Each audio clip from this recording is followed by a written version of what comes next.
Assalamualaikum warahmatullahi wabarakatuh. Waalaikumsalam warahmatullahi wabarakatuh. Bismillahirrahmanirrahim. Rabbis shrahli sadri wa yassirli amri wahlul 'uqdatam min lisani yafqahu qawli. Bersyukur kita kepada Allah Subhanahu wa taala karena pada hari ini kita masih diberi kesempatan untuk hadir di ruangan SD Negeri 25 Tanjung Beringin untuk melaksanakan kegiatan Komber dalam rangka memperingati Hari Guru Nasional ke-79, yaitu acara kita Seminar Adopsi Pendidikan dari Shanghai, Cina. Nanti yang akan disampaikan oleh narasumber kita. Selanjutnya salawat dan salam kepada junjungan kita Nabi besar Muhammad Sallallahu Alaihi Wasallam yang telah membawa umatnya dari alam kegelapan ke alam yang terang benderang seperti yang kita rasakan pada saat ini. Selanjutnya yang sama-sama kita hormati Ibu Kepala SD Negeri 25 Tanjung Beringin. Selanjutnya yang sama-sama kita hormati Ibu narasumber kita yaitu Ibu Nancy Marwarinda SSI MPD, pengawas inspiratif instruktur dan fasilitator guru penggerak. Selanjutnya Bapak Ibu Guru SDN 25 Tanjung Beringin beserta ibu-ibu dari SDN 13 Tanjung Beringin dan Bapak Ibu yang berkesempatan hadir pada hari ini untuk mengikuti acara di Komber SDN 25 Tanjung Beringin. Baiklah Bapak dan Ibu, untuk tidak memperpanjang mukadimah, kita langsung saja kepada acara inti, yaitu materi yang akan disampaikan oleh ibu kita, yaitu ibu narasumber kita, yaitu Ibu Nancy Marwarinda SSI MPD, pengawas inspiratif instruktur dan fasilitator guru penggerak. Kepada Ibu kami persilahkan dengan segala hormat.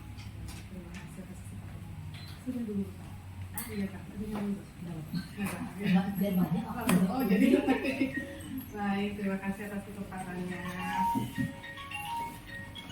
Assalamualaikum warahmatullahi wabarakatuh. Waalaikumsalam warahmatullahi wabarakatuh. Alhamdulillah, puji dan syukur kita panjatkan kehadiran Allah Subhanahu wa taala.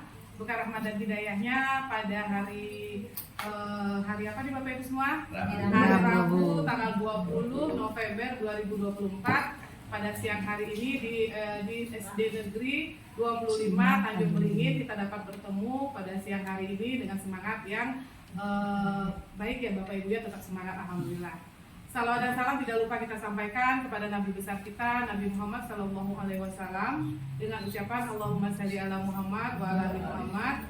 Semoga kita mendapat syafaat kelak di hari akhir. Amin amin ya rabbal alamin. Yang sama-sama kita hormati Kepala SD Negeri 25 Tanjung Beringin, Bapak Ibu peserta seminar atau Bapak Ibu dari anggota Kombel dan tadi istilahnya sahabat belajar dari sekolah-sekolah lain yang ada di Rumah Sekapi yang alhamdulillah bisa berkesempatan hadir pada hari ini. Alhamdulillah, terima kasih nih Bapak Ibu atas undangannya. Undangan pertama sekali yang meminta oleh-oleh ilmu pengetahuan adalah SD 25 Tanjung Beringin. Kasih aplaus. Baik, sebenarnya bagaimana ya Bapak Ibu ya, saya sangat senang sekali bisa diberi kesempatan untuk berbagi karena banyak hal yang bisa kita dapatkan mungkin dari awalnya sebagai motivasi juga bagi Bapak Ibu bahwa kita punya bisa kita orang Pasaman, orang Sumatera Barat bisa dan mampu untuk bisa sampai ke luar negeri itu adalah sesuatu yang yang pastinya insya Allah bisa Bapak Ibu capai. Contohnya adalah saya sendiri Bapak Ibu, karena alhamdulillah saya tidak pernah menyangka ini bisa diapresiasi, karena saya adalah mendapatkan apresiasi ini dari tahun 2022 sebagai pengawas inspiratif tahun 2022. Jadi tidak ada pernah bayangan akan mendapatkan reward kembali atau kan mungkin dipanggil oleh kementerian kembali. Jadi intinya adalah kita bisa Bapak Ibu saya yakini bisa. Kita sudah punya ada wadahnya. Kemarin juga ada Jambore GTK ya, karena salah satunya memang dalam rangka Hari Guru juga ini saya mendapatkan apresiasi sebagai pengawas inspiratif. Waktu itu saya masih sebagai pengawas di Kota Bukit Tinggi. Jadi 1 tahun berjalan ini, alhamdulillah saya sudah kembali ke Pasaman menjadi sebagai pengawas Capdim Wilayah 6 Provinsi Sumatera Barat, di mana lokasi kegiatannya, lokasi kepengawasannya adalah di Lubuk Sikaping. Nah, alhamdulillah jadi kita bisa makin lebih dekat untuk bisa berkolaborasi, bekerja sama juga dan berbagi informasi juga. Saya sangat bangga ini bisa berhadir di Kombelnya 25 karena sangat eksis ya, alhamdulillah. Selalu seperti itu memang Bapak Ibu, karena awalnya itu kita memang harus selalu mengupload, harus selalu mempromosikan sekolah kita supaya sekolah kita itu bisa dikenal oleh masyarakat luas, oleh daerah lain. Salah satunya sebagai kenapa saya bisa menjadi terbaik waktu itu karena memang sosial media kita itu menjadi salah satu penilaian. Nah, zaman-zaman dulu waktu 2020 itu masih sulit ya, masih malu-malu untuk ngupload, malu-malu untuk posting. Nah, itu saya tetap semangat sampai di mana-mana di bumi dipijak, di situ kita berkoda. Itu memang harus Bapak Ibu. Karena pada saat akreditasi, pada saat kita penilaian lebih mudah kita mencari bahan-bahan kita di sosial media karena ada tanggalnya, ada tahunnya, lebih memudahkan kita.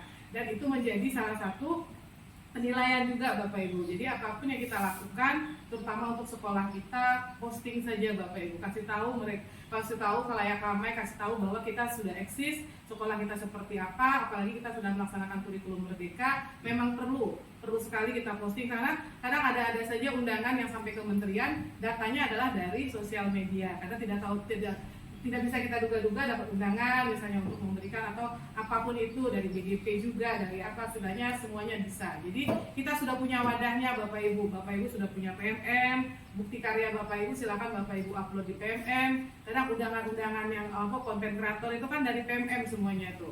Apakah Bapak Ibu pernah mengupload? Jadi semua kegiatan yang dikelas, modul ajar yang Bapak Ibu sudah gunakan, poin-poin Bapak Ibu gunakan ataupun EKPD yang Bapak Ibu gunakan, silakan semuanya diposting, semuanya dimasukkan ke dalam PMM.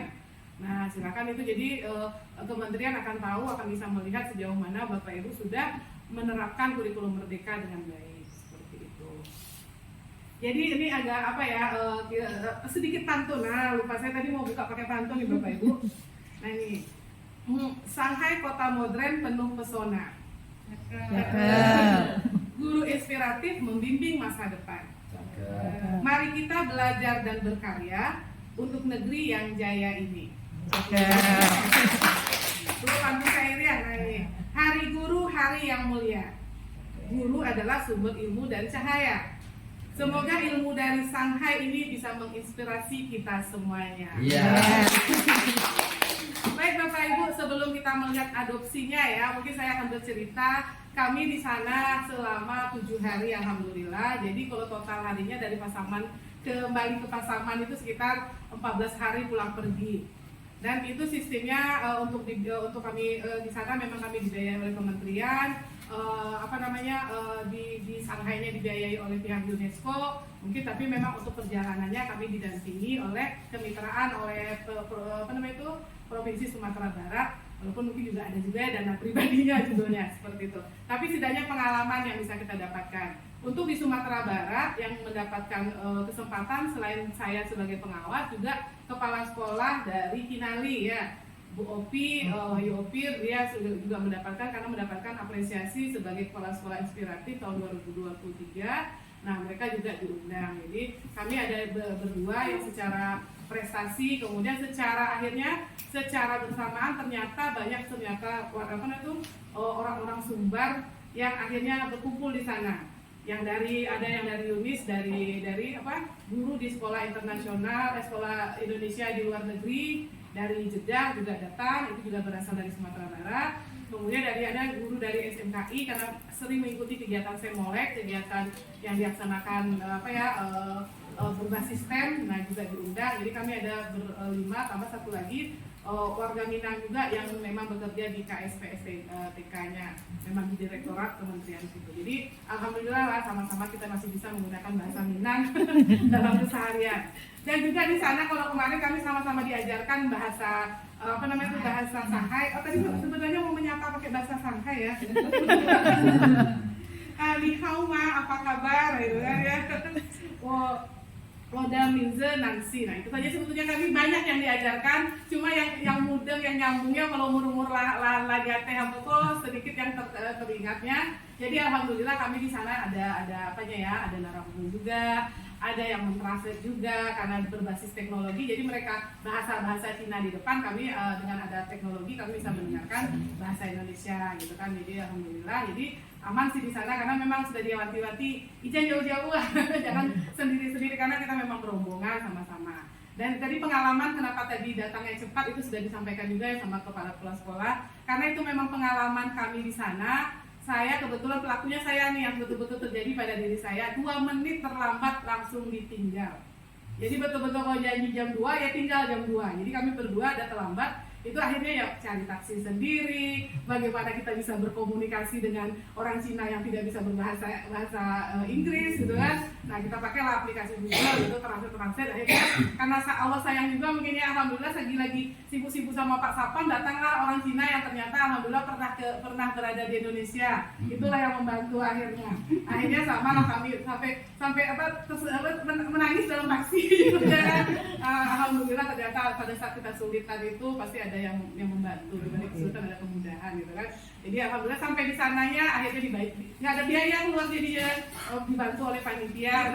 Panitia juga merasa bersalah sebetulnya kan, tapi itu sebetulnya sebagai pembelajaran supaya kalau kita kegiatan itu memang karena kita kegiatannya memang ada waktu-waktunya, waktu itu adalah sangat penting bagi mereka ya. Jadi sebagai pembelajaran, jadi kedepannya jadinya kami setengah jam kegiatan sudah duduk di lokasi, jadi sama-sama semuanya. Jadi itulah yang mudah-mudahan jadi pembelajaran juga bahwa jadi apapun kegiatan kita kalau memang kita sudah janji di jam yang ditetapkan, berapapun pesertanya lanjut saja, jangan saja.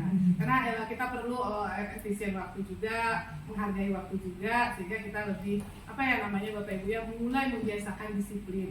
Jadi kalau kita terbiasa disiplin dari kita di awal, mudah-mudahan itu bisa kita imbaskan juga kepada siswa-siswa kita.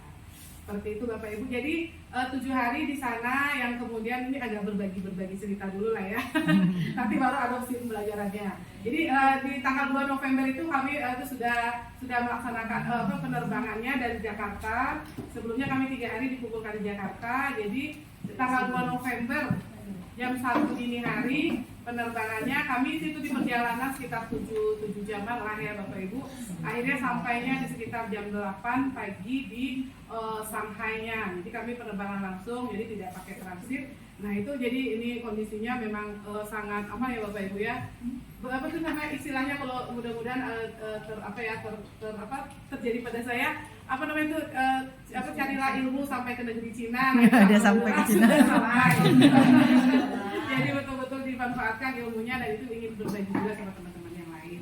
Jadi ini sudah sampai, rasanya gimana lah sampai di bandara itu, sampai kita pesawat itu memang mendarat tuh lagunya tuh memang lagu Padamu Negeri, lagu Rayuan Pulau Kelapa, itu yang betul-betul kita merasa lebih mencintai negara kita tuh, kita sudah merasa jauh tuh, itu pula lah iramanya lagunya. Jadi kita merasa bangga, kita insya Allah bisa apa yang perlu kita lakukan untuk negara kita, untuk negara kita itu. Jadi memang kayaknya kalau kita keluar negeri itu tiba-tiba terakhir sampai di apalagi kalau kita pakai penerbangannya Garuda atau penerbangan yang memang maskapai punya Indonesia, itu memang dilakukannya lagu-lagu Rayuan Pulau Kelapa gitu. Jadi rasanya menggugah rasa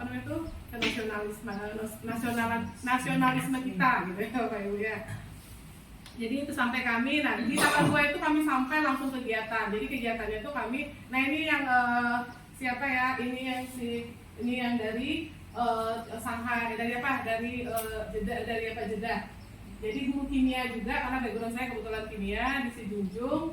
Nah ini sudah 3 tahunan lah di Jeddah, dia juga dapat apresiasi karena termasuk duta belajar perwakilan sekolah Indonesia di luar negeri. Nah dia langsung menangnya di tahun 2023. Jadi, nah di sinilah kami dinata selama 4 hari. Jadi kami memang seminar-seminar ini sama dengan LPMP-nya.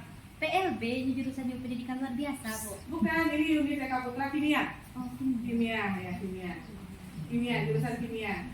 Nah, jadi kami ini sama seperti kita di apa? Di LPMP lah namanya, BPPMP. Itu pula lembaga UNESCO ini memang berada di samping kampus Shanghai Normal University. Jadi kalau IKIP-nya tuh pasti ada Normal University-nya di situ. Jadi ini di kami di samping Shanghai Normal University-nya. Nah, jadi di 2 November itu memang kami langsung ketemu sama direktur UNESCO-nya yang ada di Shanghai. Memang kasih cenderamata. Nah, kebetulan saya kasih cendeраmatanya pin yang rumah dadang supaya bisa banyak aja. Jadi dari itu disematkan kemarin kepada Pak Mister ini. Jadi inilah kami semua peserta yang ada 40 orang perwakilan dari Indonesia yang betul-betul kita di apa ya namanya ya, karena kita mungkin sudah kerjasama dan mereka sangat merasa antusias juga dengan kedatangan kita mau belajar di situ. Mereka juga support, dan saat ini salah satu pengajar yang dari UNESCO ini juga sekarang mengunjungi Jakarta, dan juga mereka minta data 5 SMK dan 5 SMA yang mau bekerja sama dengan Cina, dengan Shanghai. Maka kebetulan sekolah bina saya masukkan semua. Jadi saya tidak kasih kepada, karena kita utamakan yang pasaman dulu. Jadi kasih dulu, dan insya Allah hari Sabtu mereka akan ada Zoom-nya. Nah, silakan nanti kalau misalnya kepala sekolah itu mau melanjutkan, bisa jadi ada guru tamunya atau mungkin pertukaran pelajarnya. Nah, itu mungkin ada MOU lebih lanjut. Jadi bilateral, karena memang contohnya kalau kurikulum merdeka kita memang betul mengadopsi dari Cina sepertinya Bapak Ibu ya. Dan kemudian kalau sepertinya kan presiden baru kita ini juga nanti akan tunjukkannya memang tutuplah ilmu sampai ke negeri Cina itu memang karena kita sama-sama Asia Bapak Ibu ya. Jadi mereka sudah menjadi negara yang ditakuti oleh Amerika. Nah, kenapa? Karena mereka pemercepatannya. Karena kondisinya dulu juga sama seperti kita, kondisi berkembang juga. Tapi mudah-mudahan dengan semangat Bapak Ibu kita bisa mencapai di Indonesia Emas yang 2045 itu akan tercapai. Jadi kita perlu belajar banyak. Nah, ini kebetulan nih kami yang dari Sumatera Barat nih Bapak Ibu berempat, yang dari Sijunjung, ini dari Padang, ini Wopi yang dari Simpang 4, saya dari Pasaman.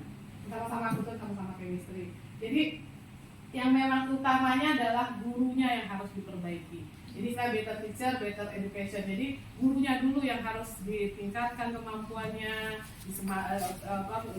dilatih kembali, dikuatkan kompetensinya. Karena yang menentukan proses pembelajaran di kelas adalah kita. Jadi kitanya dulu. Jadi kalau di sana memang perhatian penuh kepada guru, dan memang mereka itu sangat istilahnya ya, membanggakan guru, sangat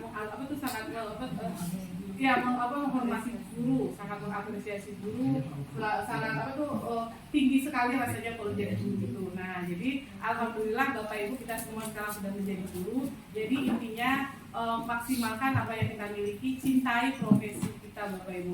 Karena di agama kita juga hanya Bapak Ibu yang paling mudah untuk masuk surga dan masuk neraka itu adalah kita Bapak Ibu. Kalau kita mengerjakan secara ikhlas, mendampingi siswa kita sepenuh hati, kita mendampingi siswa kita itu memang seperti kita mendampingi anak kita. Nah, insya Allah itu akan kembali kepada kita. Karena kita mendampingi anak-anak siswa-siswa adalah anak-anak dari orang lain. Kita anak kita sendiri kadang kan didampingi oleh guru-guru lain. Nah, jadi itu pasti akan ada imbasnya Bapak Ibu. Pada saat kita maksimalkan, kita sayangi siswa-siswa kita sepenuh hati, insya Allah anak kita juga akan disayangi sepenuh hati. Nah, itu mereka juga seperti itu Bapak Ibu. Mereka sangat betul-betul mengagungkan guru, memuliakan guru gitu Bapak Ibu. Dan ini dalam rangka Hari Guru, untuk itu kita kembali Bapak Ibu merasa bangga kita sebagai guru. Optimalkan dan tinggi siswa-siswa kita. Nah, kemudian baru 3 November kami nih semuanya dibawa ke Museum Natural History Shanghai. Jadi mereka itu memang berbasis museum. Nanti adopsi yang mau kita ceritakan lebih lanjut adalah tentang pembelajaran berbasis museum. Jadi intinya sebetulnya adalah mereka ini kuat di STEM. Itu kan science, teknologi, engineering dan matematika. Jadi mereka itu semuanya itu menghubungkan apa yang kegiatan yang ada di kontekstual di alam itu. Jadi mereka juga belajar matematikanya seperti apa, ilmu pengetahuannya bagaimana. Jadi sebetulnya kita sudah cobakan di P5 kita, misalkan sudah mengintegrasikan semuanya, pembiayaannya seperti apa. Kalau itu hitungan itu berarti numerasinya ya, biaya-biayanya mulai diapakan. Jadi mereka semuanya kontekstualnya harus ke museum. Maka kalau di hari libur ini malah ramai museumnya daripada mallnya. dan mereka sangat banyak museumnya di sana Bapak Ibu, lebih dari 100 museumnya, dan memang mereka ke situ Bapak Ibu. Jadi belajar karena anak-anak tuh suka melihat secara langsung. Kalau ini kebetulan kami dibawa ke Museum Natural History Shanghai ini, yang hewan-hewan dinosaurusnya ada, dilihat replika dinosaurusnya, kemudian yang burung-burungnya, panda-pandanya, pokoknya semuanya itu ada di di museum ini. Dan kemudian ada juga museum khusus tumbuhannya, ada museum-museum yang lain. Jadi sebetulnya ini adalah kita berbasis aset Bapak Ibu. Jadi kita kan sekarang sudah punya ya museum kita, silakan bawa anak-anak kita ke sana, dan berbasis proyeknya itu mereka bisa menanyakan apa sebetulnya yang ada di sana. Jadi itu salah satu mereka bisa membuka kemampuan mereka, terbuka untuk bertanya juga, kemudian menggali pengetahuan mereka juga supaya mereka mau apa sebetulnya yang terjadi di dalam kehidupan mereka sehari-hari. Nah mereka itu didekatkan kepada museum seperti itu. Jadi berbasis museum. Nah ini kondisi museumnya. Nah ini kami ini ada di pokoknya semuanya itu memang ada semuanya di museum kegiatannya. Dan memang ada guru yang sebagai narasumbernya yang akan menceritakan tentang kondisi bagaimana jenis tumbuh-tumbuhannya, jenis hewannya yang ada di sini seperti apa. Ada penunjuknya. Nah baru kami di tanggal 4 November ini kami kembali seminar lagi, mendengarkan paparan kenapa mereka bisa sukses dalam pembelajarannya, dan mereka memang berbasis kontekstual Bapak Ibu. Mereka memang langsung STEM-nya itu mereka lakukan. Jadi mereka siswa-siswanya belajar, kemudian memang langsung mengerjakan langsung, sehingga mengerjakannya sendiri memang mereka betul-betul merasakan apa yang mereka kerjakan. Karena kalau keterampilan langsung ke anak, mereka langsung bisa menangkap apa yang mereka rasakan, gitu, apa yang mereka kerjakan.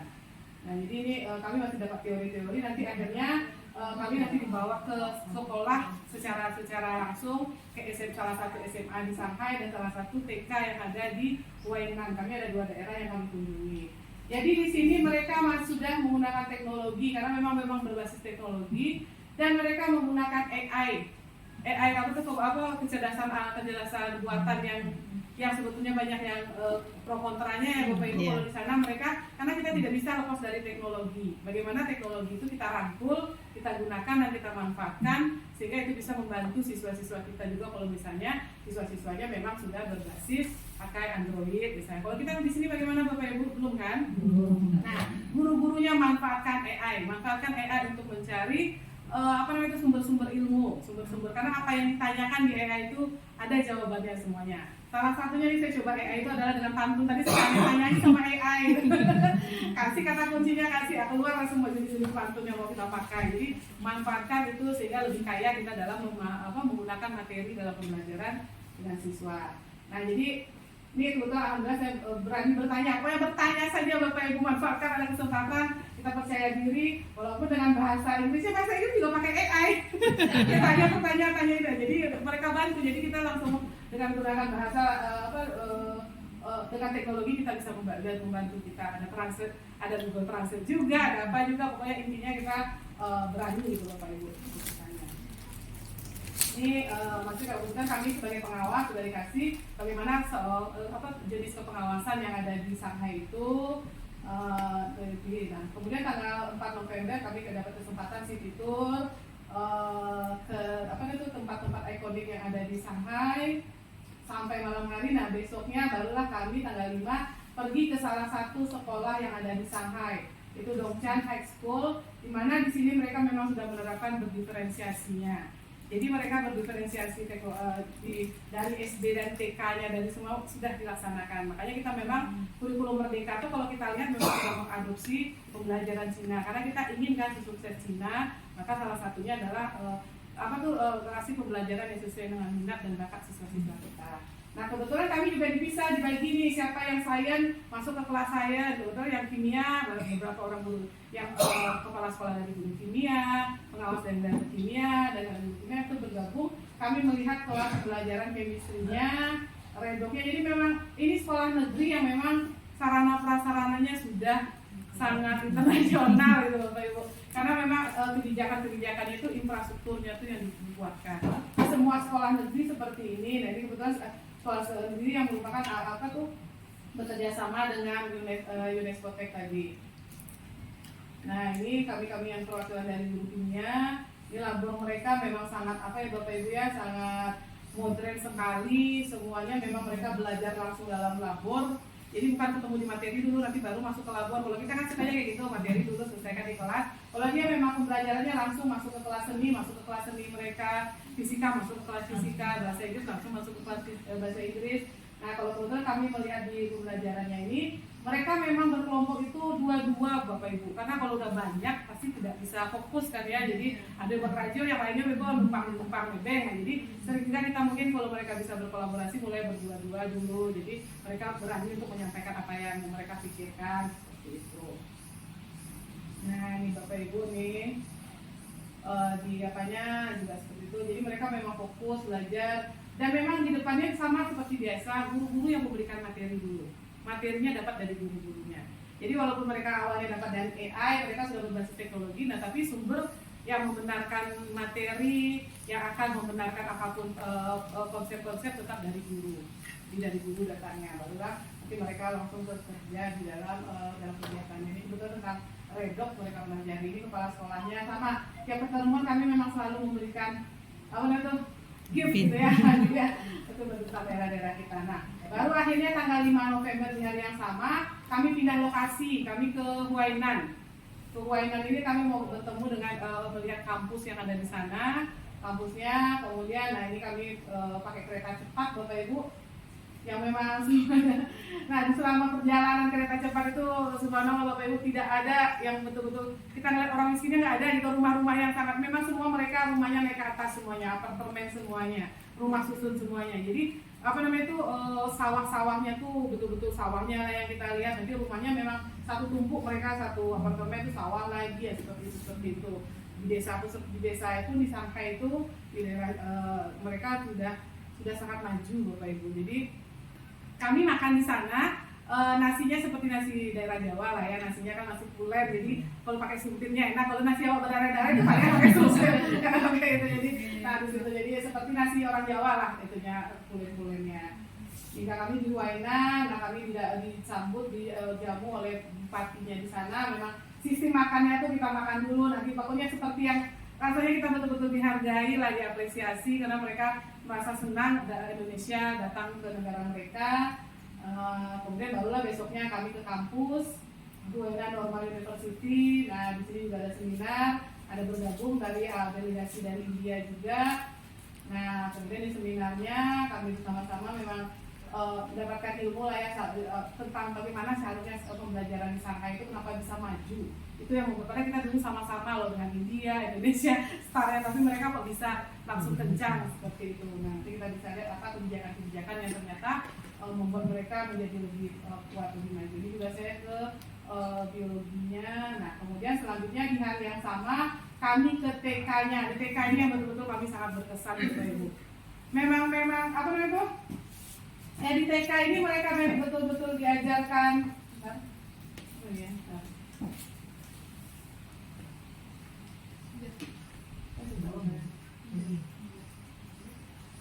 Nah ya, di TK ini di dasarnya ini mereka sudah TK masuk TK 3 tahun, 4 tahun tuh mereka sama playgroundnya lah Bapak Ibu ya. Tapi yang diajarkan di TK itu adalah betul-betul yang dikerjakan nenek-neneknya, yang dikerjakan mama-mamanya, menumbuk padi, menumbuk apa namanya itu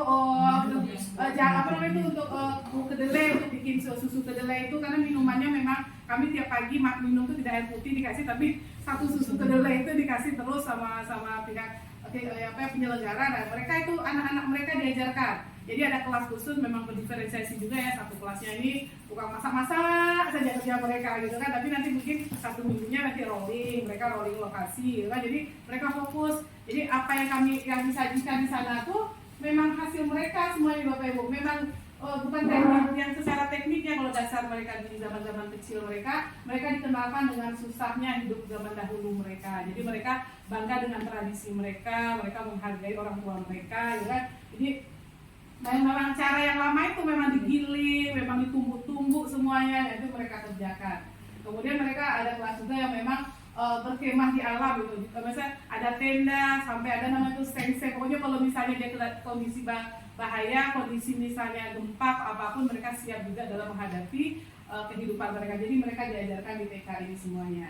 di kelas-kelasnya nih Bapak Ibu, nih di kelasnya, kelas mereka berkarya, karya-karya mereka tuh semuanya dipampang, semuanya di Bapak Ibu. Jadi kita sih sudah semangat ya seperti inilah. Jadi semua sampai ke atap-atapnya itu karya mereka, ke loteng-loteng itu mereka menempelkan karya, karena anak-anak tuh akan bangga kalau karyanya ada di dalam ruang kelasnya mereka Bapak Ibu. Jadi nah ini mereka yang di luar, ini mereka punya ember-ember, pola apa-apa semuanya itu disiapkan semuanya. Jadi ada kelas yang memang untuk yang kinestetik misalnya, yang suka berlari-lari, maka dikasih bahan-bahan yang memang tidak membahayakan, mereka susun-susun, mau bongkar lagi, pokoknya dikasih kebebasan. Kalau ini yang suka-suka sudah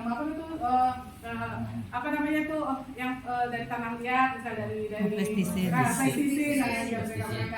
mereka buat mereka jadikan orang-orangan, hewan-hewan, hasil semuanya. Jadi mereka semuanya itu dari pagi sampai jam 4 juga Bapak Ibu.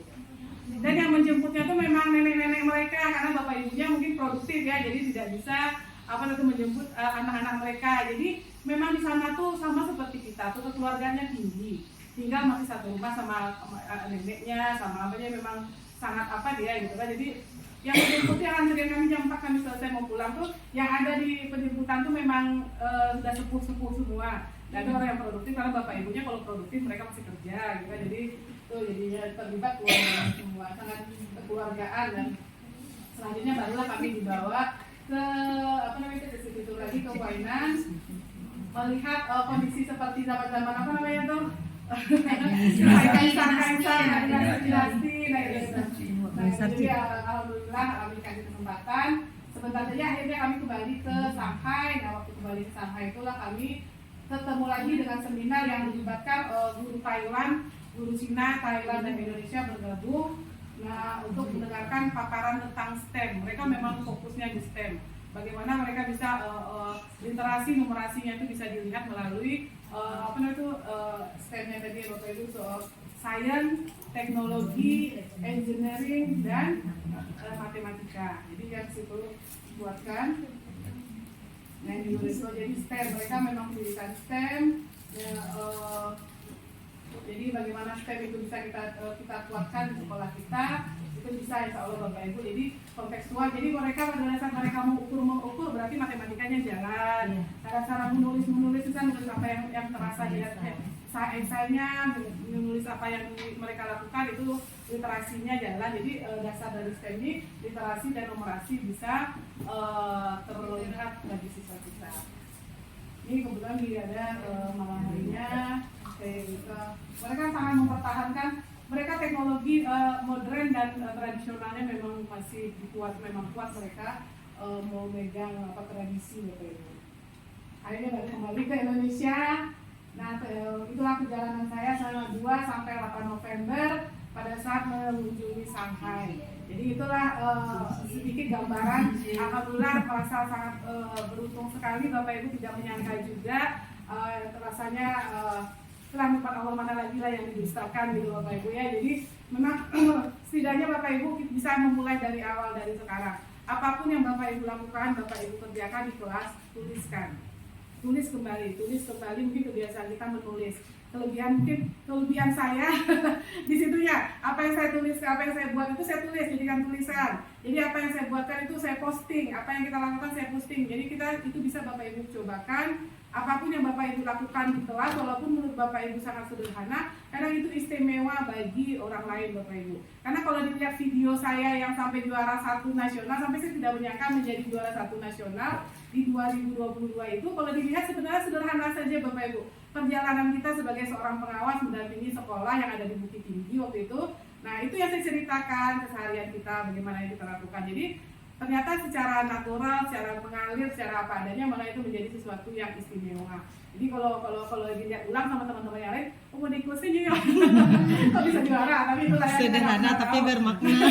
Kita tidak tahu di situ Allah yang punya kuasa, Allah yang punya kehendak. Jadi yang tidak pernah disangka juga. Nah, alhamdulillah. Jadi yakinilah Bapak Ibu bisa. Jadi bisa semua mulai lagi. Apapun yang Bapak Ibu kerjakan di kelas, salaman dengan siswa, misalnya berdoa, siswanya mulai berdoa, itu semua difoto Bapak Ibu, ambil saja foto dokumentasinya, selalu ceritakan. Kemudian kalau saya lihat sih 25 sudah mulai ya, sudah sering lihat postingan-postingan 25 apapun kegiatannya. Itu memang harus seperti itu Bapak Ibu.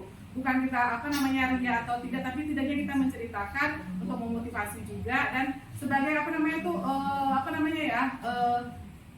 arsip kita juga, karena paling mudah mencari bahan-bahan kembali itu memang salah satunya melalui Facebook gitu Bapak Ibu, karena kita kamera kita sudah hilang, sudah nggak ada lagi, nah di situ kita bisa lihat. Mungkin itu saja Bapak Ibu yang bisa saya sampaikan di sesi pertama. Untuk itu mungkin kita boleh tanya jawab dulu, silakan, nanti baru kita masuk ke sesi adopsinya. Nah selanjutnya mungkin sebelum kita mau bertanya, saya mau ngasih link dulu nih. Lela tadi tolong dibagikan lah. Jadi ini. Supaya bisa terkumpul jawabannya.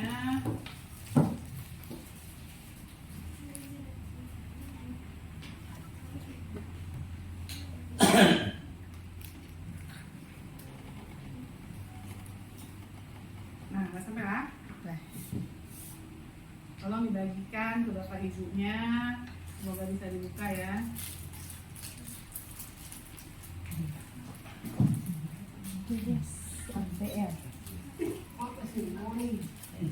Tadi mau Cen kelas 5 ke kelas 5 kamu Cen. Kita sampai Cen dia. Bisa dibuka padatnya Bapak Ibu? Bisa ya? Nah, ya. Nah, jadi kita sudah bicara sedikit dan sebelumnya mungkin pertanyaannya bisa ganti. Apa yang ingin Bapak Ibu tanyakan lah ya tentang Shanghai, tentang apa dari gambaran paparan. Ini sebetulnya mau dikasihkan tadi pertama tapi tidak ketemu, tidak belum dikasihkan. Bisa ya Bapak Ibu pakai, bisa pakai kan? Bisa. Nah, ya. Pakai foto Bapak Ibu terkini ya pada hari ini ya. Oke. Sebagai bukti absensi kehadiran kita.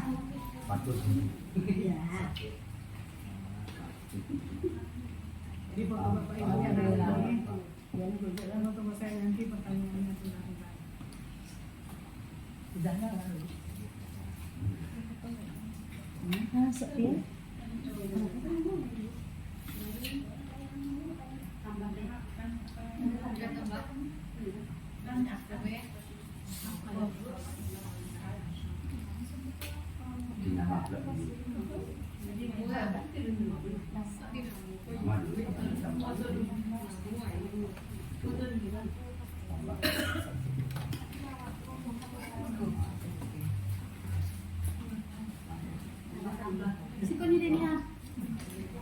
apa yang ingin Bapak Ibu tanyakan terkait tentang Shanghai tadi ya?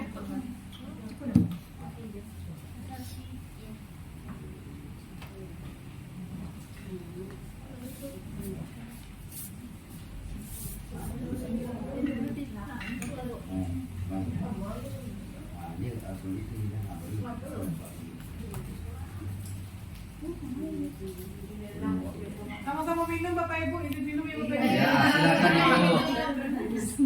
Kalau kopi ya, kirim.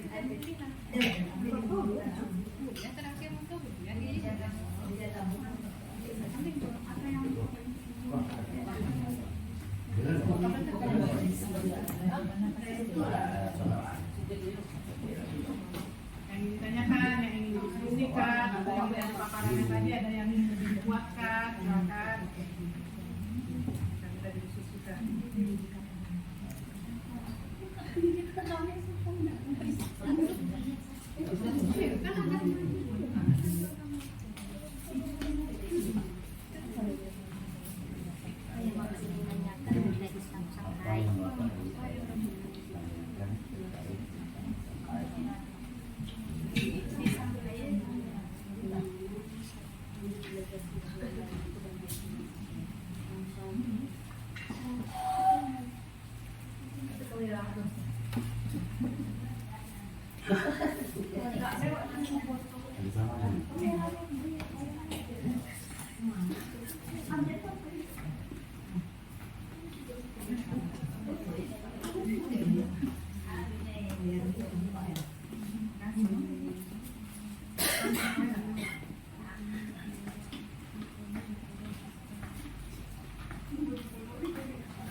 Nah,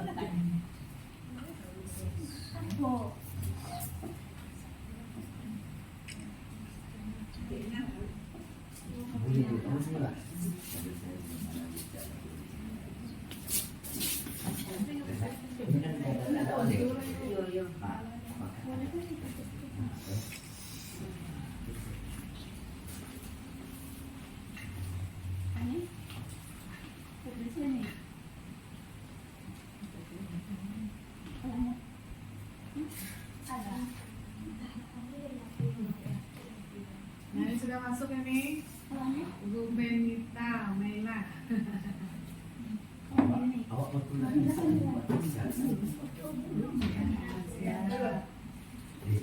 Bagaimana kondisi atau sikap siswa pada saat belajar berlangsung?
Nah, sudah masuk nih Bapak Ibu.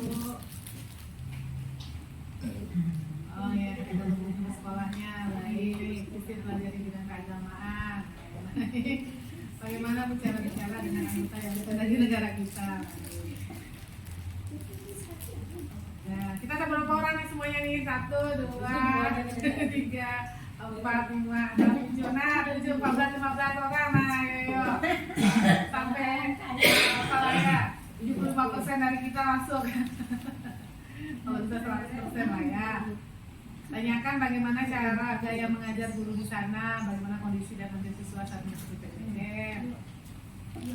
Tanyakan bagaimana cara meningkatkan minat belajar anak di Shanghai, bagaimana cara mengusahakan dan mungkin media pembelajaran yang belum semua di Shanghai.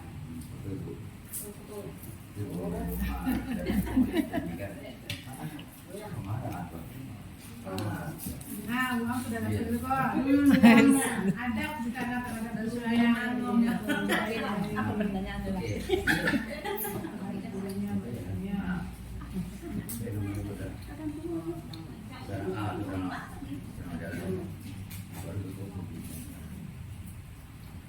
Lihat ya. Nah, jadi kita lihat dari yang pertanyaan pertama dulu lah ya, dari Bu Benita ya.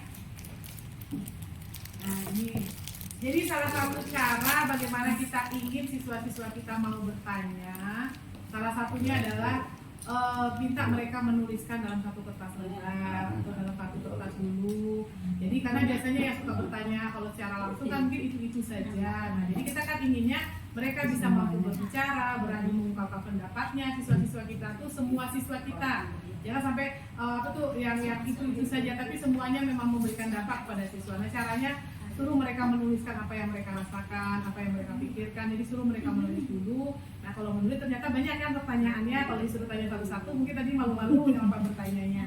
Nah itu juga bisa digunakan. Kalau kita misalnya masih belum pakai IT juga, silakan dengan kertas atau kertas apa namanya sticky note yang berwarna-warni atau kertas lembar yang memang sudah kita siapkan juga lah. Jadi jangan sering anak-anak nanti ngobek-ngobek karate habis bukunya bego dulu kan. Jadi silakan kertas yang satu kertas itu bisa kita bagi-bagi berapa yang mereka setidaknya apa yang dirasa oleh anak kita tahu, apa yang mereka sudah pikirkan, apa saja mau sesuai atau tidak sesuai, tidak masalah. Setidaknya mereka sudah berani mengungkapkan pendapat. Nah setelah mereka mengungkapkan pendapat, maka kita suruh mereka untuk menyampaikan apa yang mereka tanyakan. Nah inilah salah satu caranya. Untuk itu saya minta kepada Bu Benita Mailasari untuk membacakan pertanyaannya secara langsung. Silakan. Yang ingin saya tanyakan adalah bagaimana kondisi atau sikap siswa pada saat jam pelajaran berlangsung, Bu? Terima kasih. Terima kasih. Jadi kalau kebetulan saya masuk ke dalam kelas yang science, mereka memang serius semua Bapak Ibu, serius fokus karena mereka sudah berdiferensiasi, mereka masuk kelas yang memang mereka sukai. Kalau yang di SMA tuh mereka sudah diarahkan mau kemana harapan mereka, cita-cita mereka, universitas mereka, dan itu sudah kita laksanakan juga di kurikulum Merdeka ini. Di mereka sudah memilih jurusannya kan di kelas 12 itu tidak lagi pakai jurusan, tapi mereka boleh memilih mata pelajaran apa yang mereka sukai. Tidak lagi kalau anak IPS harus ngambil IPS, tapi apa itu cita-citanya. Kalau mereka kedokteran, kita di kurikulum Merdeka kita sudah bagus betul Bapak Ibu, sehingga kita bagaimana lebih menguatkan, mengimplementasikan. Karena kalau sekarang mungkin dampaknya belum terasa ya Bapak Ibu ya, karena sama di Shanghai ini mereka mulai terasa dampaknya setelah per 10 tahun, setelah mereka memang tidak ada kalau memang ada kurikulum baru, itu adalah kurikulum yang menguatkan lagi. Jadi konsep-konsep yang sudah ada ini dikuatkan, dan kita juga berharap semoga kita kan sekarang ganti menteri ya Bapak Ibu, semoga ide-ide kreatif yang dari kurikulum Merdeka, kalaupun memang akan ada perubahan, untuk setidaknya adalah refleksi, ada refleksinya, ada hasil apa sih yang jadi kekurangan di kurikulum Merdeka, itu yang mungkin yang bisa lebih dikuatkan. Karena memang kalau bisa itu terus mengalir terus Bapak Ibu, supaya kurikulumnya itu nyambung harapannya. Karena kalau bertukar lagi, berbeda lagi, dari nol lagi, makanya per 5 tahun lagi tidak sampai kita melihat hasil akhir dari kurikulum ini. Nah, kita berharap semoga tujuan kita menjadi Indonesia emas di 2045 ini bisa sama-sama didukung oleh kebijakan pemerintah. Jadi kalau di Shanghai itu mereka seperti itu. Jadi mereka kan pakai sistemnya tuh memang mereka negara komunis Bapak Ibu ya, dan desentralisasinya. Jadi apa yang dikerjakan oleh pemerintahnya tuh memang dilaksanakan secara penuh oleh oleh warganya. Dan kemudian sistem keterbukaan mereka itu mereka sudah boleh untuk melihat negara luar, ada siswa-siswa mereka yang sudah mereka sekolahkan ke luar negeri juga. Jadi kalau pada saat kurikulumnya mereka tuh memang sudah sesuai dengan minat masing-masing, sehingga pada saat mereka belajar, kondisi sikap mereka tuh sudah antusias dalam pembelajarannya. Jadi sikap mereka tuh mereka memang santun Bapak Ibu. Nah, karakter mereka itu Bapak Ibu, karena mereka tahu bahwa Cina ini adalah negara yang penuh legendanya banyak ya, mereka bangga dengan legendanya. Mereka memang berbasis dengan dengan karya sastra mereka bangga. Jadi mereka kalau di kelas-kelas dasar itu malah mereka mengenal budaya mereka dulu. Karena itu yang lebih penting. Nanti kalau di SMA barulah mereka perlu teknologi, perlu apa yang mereka dapatkan. Tapi kalau di TK, di SD itu adalah hal-hal dasar, itu budaya mereka harus tahu, bahasa mereka harus kuat gitu Bapak Ibu. Jadi kalau dari sikap mereka saat belajar tuh mereka memang fokus. Mereka semua pakai HP juga Bapak Ibu, tapi pada saat mereka belajar mereka betul-betul fokus. Sebetulnya di kelas kimia mereka mau praktikum, jadi memang sama-sama mendengarkan apa yang disampaikan oleh gurunya. Jadi gurunya ya seperti itu, menerangkan materi di depan, sama seperti zaman-zaman kita dulu, materinya dari gurunya semuanya dulu. Walaupun mereka sudah dapat dari AI mereka, dapat dari teknologi yang mereka miliki, dari Android mereka sudah dapatkan sumber ilmu, tapi mereka tetap meyakini apa yang disampaikan gurunya itulah yang sudah benar gitu Bapak Ibu. Jadi makanya di sana itu kompetensi gurunya selalu ditingkatkan, kemampuan gurunya selalu ditingkatkan. Dan sebetulnya kita di Indonesia juga sudah mulai, waktu zaman-zaman kita UKG 2015 ya Bapak Ibu kan, itu kan harapannya meningkatkan kompetensi kita. Yang nilainya di bawah UKG dikasihlah pelatihan seperti itu kan, agar pada saat kita berhadapan dengan siswa yang mereka zamannya makin maju, makin kondisi zaman anak-anak kita, jadi bukan mereka yang masuk ke dunia kita, tapi kita yang harus masuk ke dunia mereka Bapak Ibu. Nah, jadi perlu sekali kita meningkatkan kompetensi, terutama materi pelajaran kita. Jadi mereka pada saat akan mencari sumber ilmu ke kita bisa memberikan jawaban yang terbaik. Nah, itu bisa dilaksanakan kalau kita selalu semangat belajar. Jadi Bapak Ibu guru jangan sampai berhenti belajar Bapak Ibu. Kenapa adanya PMM kan itu teman belajar ya Bapak Ibu ya. Sekarang sudah banyak yang bisa kita lakukan. Jadi kalau kondisi dan sikap siswa dalam saat pelajarannya, mereka sangat antusias, sangat fokus, sangat menyimak apa yang disampaikan guru mereka. Kalau yang dari kami sudah melihat di kondisi kelas yang kimia, kabarnya juga di kelas-kelas yang lain mereka sudah fokus. Kemudian kalau mereka di TK tadi ya, contohnya yang kita SD kan lebih dekat ke TK ya, mereka sudah masih bermain juga. Nah itu mereka betul-betul serius, apa yang mereka lakukan itu sungguh-sungguh, menunggu dia betul-betul dihayati betul, kemudian masukkan betul dia ambil sendok itu kacang kedelainya dimasukkan satu-satu, kemudian betul-betul dirasakan gitu, dan mereka serius, mereka karena memang sudah berdiferensiasi mungkin Bapak Ibu ya. Jadi itu untuk kita harapkan masukan atau sebagai adopsi kita kepada pembelajaran kita, maka memang diferensiasi itu harus kita laksanakan. Kita harus lihat siswa kita rata-rata mungkin ada sekitar 20 orang di kelas ya Bapak Ibu ya. Nah itu kita kenali mereka, karena di sekolah itu kita perlu kolaborasi dengan orang tua Bapak Ibu ya, kita tidak bisa sendiri saja. Jadi kita perlu apa yang kita ajarkan di sekolah, kita berharap diteruskan juga di rumah. Nah itu perlu sekali kolaborasi dengan orang tua siswa dan juga masyarakat. Nah itu sebetulnya sudah kita laksanakan di P5 ya Bapak Ibu ya. P5 itu kan kita butuh keterlibatan antara orang tua, masyarakat juga, supaya mereka tahu tentang apa yang dilakukan di sekolah. Itu ya Bu ya, jadi sudah fokus mereka, sudah serius dalam pembelajaran. Dan itu bisa sebetulnya kita lakukan kepada anak-anak kita, bagaimana kita masuk ke dalam dunia mereka. Kalau anak-anak ini mereka inginnya bermain, jadi kalau di sana tuh mereka fokusnya adalah seni dan olahraga. Jadi mereka tuh memang berlari-lari, lapangan olahraganya mereka tuh dikasih kebebasan, karena itu dunia anak, dunia bermain ya, berlari. Jadi itu kompetensinya mungkin kalau yang di dasar-dasar tuh masih sederhana, yang cie yang dikerjakannya gitu satu-satu, numpuk yang membuat saja, itu saja kelasnya gitu. Bikin roti, jadi makan kue yang kami makan tuh kue yang memang dibuat anak-anak, mereka yang membuatnya gitu kan. Jadi anak TK loh gitu, sampai kami sangat-sangat kagum sekali. Bisa TK seperti kampus gitu besar, lokasinya memang bagus. Nah jadi kalau kita kondisinya sebetulnya hebatan kita lah Indonesia. Ibu-ibu, bapak, ibu guru lebih hebat dengan kondisi seperti ini. Siswa-siswa kita bisa kita hantarkan, bisa sukses, itu bisa menjadi kebanggaan bagi kita juga. Insya Allah kita bisa mencapai infrastruktur yang modern kita. Jadi intinya kalau kami bicara di kondisi kemarin tuh, kita betul-betul memanfaatkan aset, itu yang paling penting. Jadi bahwa anak-anak itu dia belajar tuh menghayal. Misalnya bunga, kita ceritakan bunga ini kelopaknya segini, kelopaknya segitu. Bawa betulnya ke bunga. Celebana bunga tuh berapa kelopaknya, berapa apa yang ada aja, tangkainya, baunya, dikenalkan langsung ke bendanya.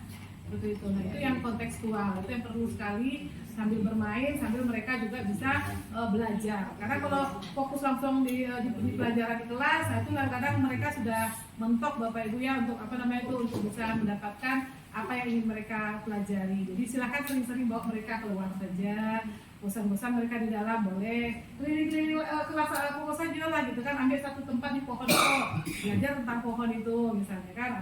Kalau mau bikin puisi tentang pohon, nah semuanya duduk dekat pohon tuh. Apa yang bisa mereka ceritakan tentang pohon, nah itu kan bisa untuk bahasa Indonesia pelajarannya. Boleh kalau mau mereka belajar menulis kan, narasi, ceritakan tentang benda yang mereka sukai. Nah jadi mereka akan bisa lebih mudah mendeskripsikannya. Seperti itu. Jadi insya Allah bisa Bapak Ibu, anak-anak kita bisa dibentuk, karakternya juga bisa dikuatkan. Nah itu perlunya bagaimana Bapak Ibu selalu sabar dalam menghadapi siswa-siswa. Karena guru SD ini guru yang paling sabar ya Bapak Ibu ya, karena anak-anak semua berjalan-jalan, ribut sana ribut sini, tapi tetap sabar. Nah, itu memang hebat lah guru-guru SD. Kasih jempol atau dua jempol kepada guru-guru SD. Kasih apa sih para guru SD? Nah ini intinya kita sering-sering bermain, dari bermain mereka bisa dapatkan ilmu. Baik, terima kasih. Nah kemudian nih Pak Ade Saputra, boleh Pak ditanyakan apa Pak? Mungkin tadi kan sama ada Pak sikap juga Bu ya, ketika kita berkunjung ke sekolah mereka tadi udah Bu jawaban langsung tadi. Jadi mereka betul-betul welcome, mereka betul-betul menerima kita, senang bertemu dengan guru-guru. Jadi mereka tidak sekarang mereka sudah dibiasakan senyum sapa salam, itu mungkin Bapak Ibu, dan itu memang harus kita kuatkan dari Bapak Ibu guru. Kita selalu tampilkan bahagia kita sama siswa-siswa kita, karena kalau kita ingin berhadapan membuat siswa-siswa kita bahagia, maka kitanya dulu yang harus bahagia Bapak Ibu. Kalau kita mau disiplin, kitanya dulu yang disiplin. Jadi dimulai dari kita, mulai dari diri ya. Kalau yang ada guru penggerak nih, ada yang guru merdeka, karena memang semuanya kita tidak bisa merubah seseorang. Jadi kita mulai dari diri kita, dengan dampak kita, mudah-mudahan kita bisa membawa siswa-siswa kita menjadi lebih baik. Jadi mereka sangat senang dikunjungi, mereka respon, mereka sangat kalau disapa mereka menjawab gitu. Nah itu kemudian kita biasakan siswa-siswa kita, siapapun tamu yang datang harusnya disapa. Kemudian kalau kita sudah biasa salaman, kita salaman dengan tamu-tamu kita, senyum misalnya. Itu kita mungkin yang masih kurang di siswa kita, bukan siswa kita saja tapi anak-anak kita juga gitu kan. Nah itu yang perlu diharapkan. Jadi kalau tamu datang seperti apa, nah itu memang harus keramahan itu perlu, dan mereka sangat ramah di sana. Selanjutnya boleh ke kanannya nih Bu Deni sepertinya ya, karena menuju kanan. Silakan Bu Deni apa? Bagaimanakah sistem pembelajaran di Shanghai itu, karena saya bidangnya keagamaan, ingin mengetahui sedikit banyaknya tentang bidang pembelajaran keagamaan di Shanghai. Baik, terima kasih Bu Deni. Kalau di sana tuh memang dia kan negara komunis ya. Jadi memang dia bagimu agamamu, bagiku agamaku. Jadi silakan ya beragama itu tidak jadikan sebagai dasar bagi apa. Jadi dia fokus dengan sebab merintah mereka. Kemudian sangat jujur, selama di sana kami tidak pernah ketemu musola, bahkan di sana tidak punya air Bapak Ibu, tidak ada air. Maksudnya ya sama Singapura. Jadi kita tuh pasti siapkan aqua botol yang dikasih itu kami siapkan untuk air untuk kita membersihkan buangan air kita, karena mereka airnya banyak melimpah-limpah, tapi untuk membersihkan buangan kita, tapi untuk kita bersucinya tidak ada. Nah jadi kita memang harus siapkan, karena kami siapkan gelas kecil untuk bisa menampung air kita di gelas tafelnya dulu, ngambil air dulu. Nah jadi buat tisu basah juga. Kalau di sana dia pakai kertas, karena sebetulnya kan kita membersihkan diri kan bisa pakai kertas ya, membersihkan buang kita. Tapi karena kita tidak terbiasa, kalau nggak pakai air mengalir tidak nyaman gitu ya. Hotelnya bagus-bagus, hotelnya bintang 5 bintang berapa, tapi tetap tidak punya semprotan airnya, tidak ada. Itu yang kadang sulit kalau di sana. Mereka memang itu harus Ibu. Dan kemudian kami sholat tuh memang mencari kiblat masing-masing pakai aplikasi, karena aplikasiku suka error, awal aku kamar-kamar, kawan aku sebelah jadi suka di situ. Kemudian dan memang tidak ada toleransi untuk agama di sana. Jadi kalau kita tahu dengan keyakinan kita lah yang melaksanakan sendiri gitu kan. Jangan jadikan misalnya karena sholat, itu mereka tidak mau gitu kan. Karena jujur kami 2 jam 2 menit terlambat tuh karena kami sholat gitu kan, teman-teman sholat, jadi itu tidak bisa dijadikan alasan gitu kan. Jadi berpandai-pandai lah kita harusnya memanfaatkan waktu. Mungkin kalau lagi ada, kalau waktunya waktu sholat langsung kita pergi misalkan tanpa, karena kalau makan mereka harus makan bersama-sama, harus hadir kita bersama-sama di tempat. Jadi kehilangan satu aja atau kosong kita langsung ditanya gitu kan. Jadi berpandai-pandai betul. Jadi kita mau ke toilet dan langsung kita sholat, setelahnya kita sholat di kamar gitu. Jadi agama dia tidak dijadikan. Tapi untungannya di mana tempat musola, tempat sholat gitu kayak itu nggak ngerti mereka, memang nggak ngerti mereka di sana gitu kan. Jadi agama itu udah masing-masing tadi beda itu ya Bu Deni ya. Jadi itu mungkin kelebihan kita sudah meyakini agama masing-masing, kita sudah memberikan toleransi kepada agama kita, kepada agama yang ada di Indonesia untuk bisa beribadah. Nah kalau mereka itu masing-masing dan itu pribadi, itu bisa lebih banyak diceritakan namanya apa. Selanjutnya boleh beralih ke Pak John, silakan Pak. Ya ini Bu, makasih Bu untuk menurut saya Bu, gimana Ibu cara berbicara dengan anggota yang bukan dari negara kita? Contoh, dia berbahasa Inggris, artinya dia Cina. Bagaimana Ibu, karena Ibu ada seminar tadi kan? Bagaimana logatnya Ibu berbicara? Kita kan beda. Itu minum dulu Pak ya. Oke Bu. Iko batu dari pulang dari Cina lalu tidak cegah. Oleh-olehnya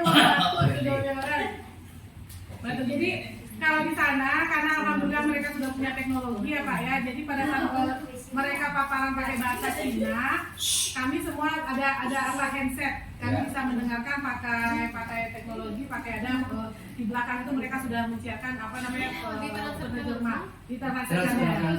Ya, jadi kita bisa mendengarkan langsung gitu kan. Kemudian kalau kita mau lihat bahasa Cina yang ada di paparan, kita suka Google Translate, langsung kita fotokan, lalu kita lihat apa di paparannya. Jadi berbasis teknologi juga kita bicara Pak. Kalau misalnya kebetulan waktu saya tersesat, waktu saya tertinggal itu Pak ya, jadi pakai aplikasi Translate, Google Translate ini saya pakaikan.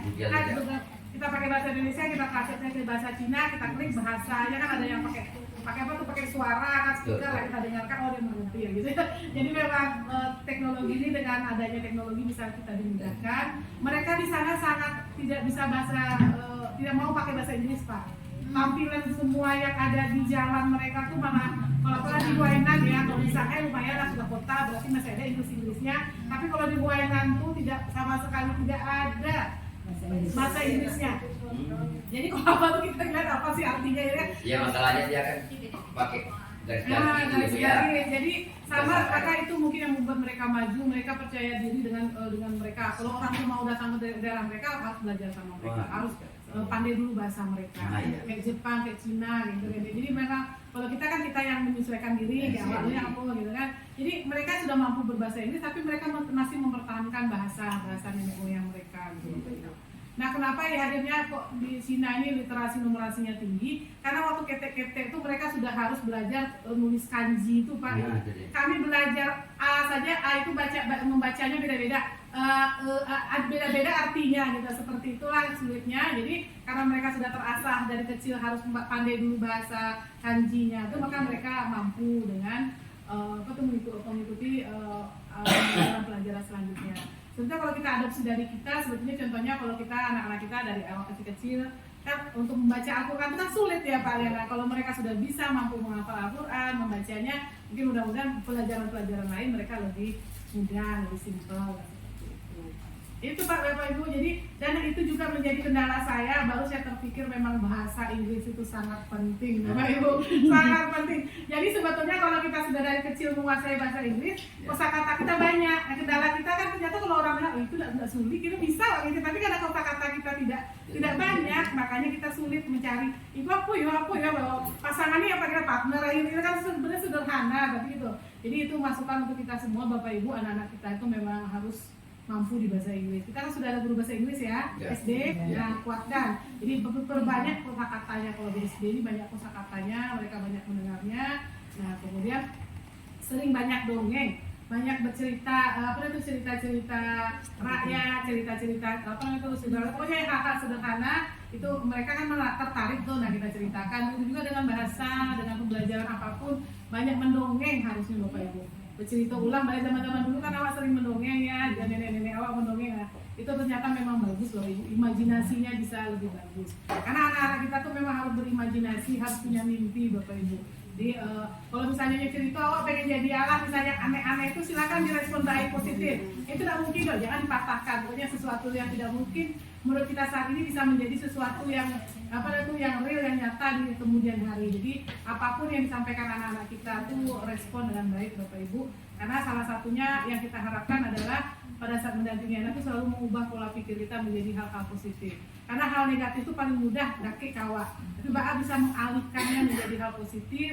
Karena semua orang itu pasti punya manfaatnya. Anak-anak kita itu pasti punya ada sesuatu yang mereka miliki. Mungkin mereka masih terbatas-batas dalam membaca. Nah tetap semangat Bapak Ibu, kita yakini bahwa dengan kita memberikan ilmu mereka membaca itu pahalanya tidak terputih-putih. Gara-gara awaknya bisa membaca Bapak Ibu ya Allah. Nah itulah sangat senangnya jadi guru SD gitu kan. Karena dasar membaca, dasar matematika mereka dapat dari guru SD-nya.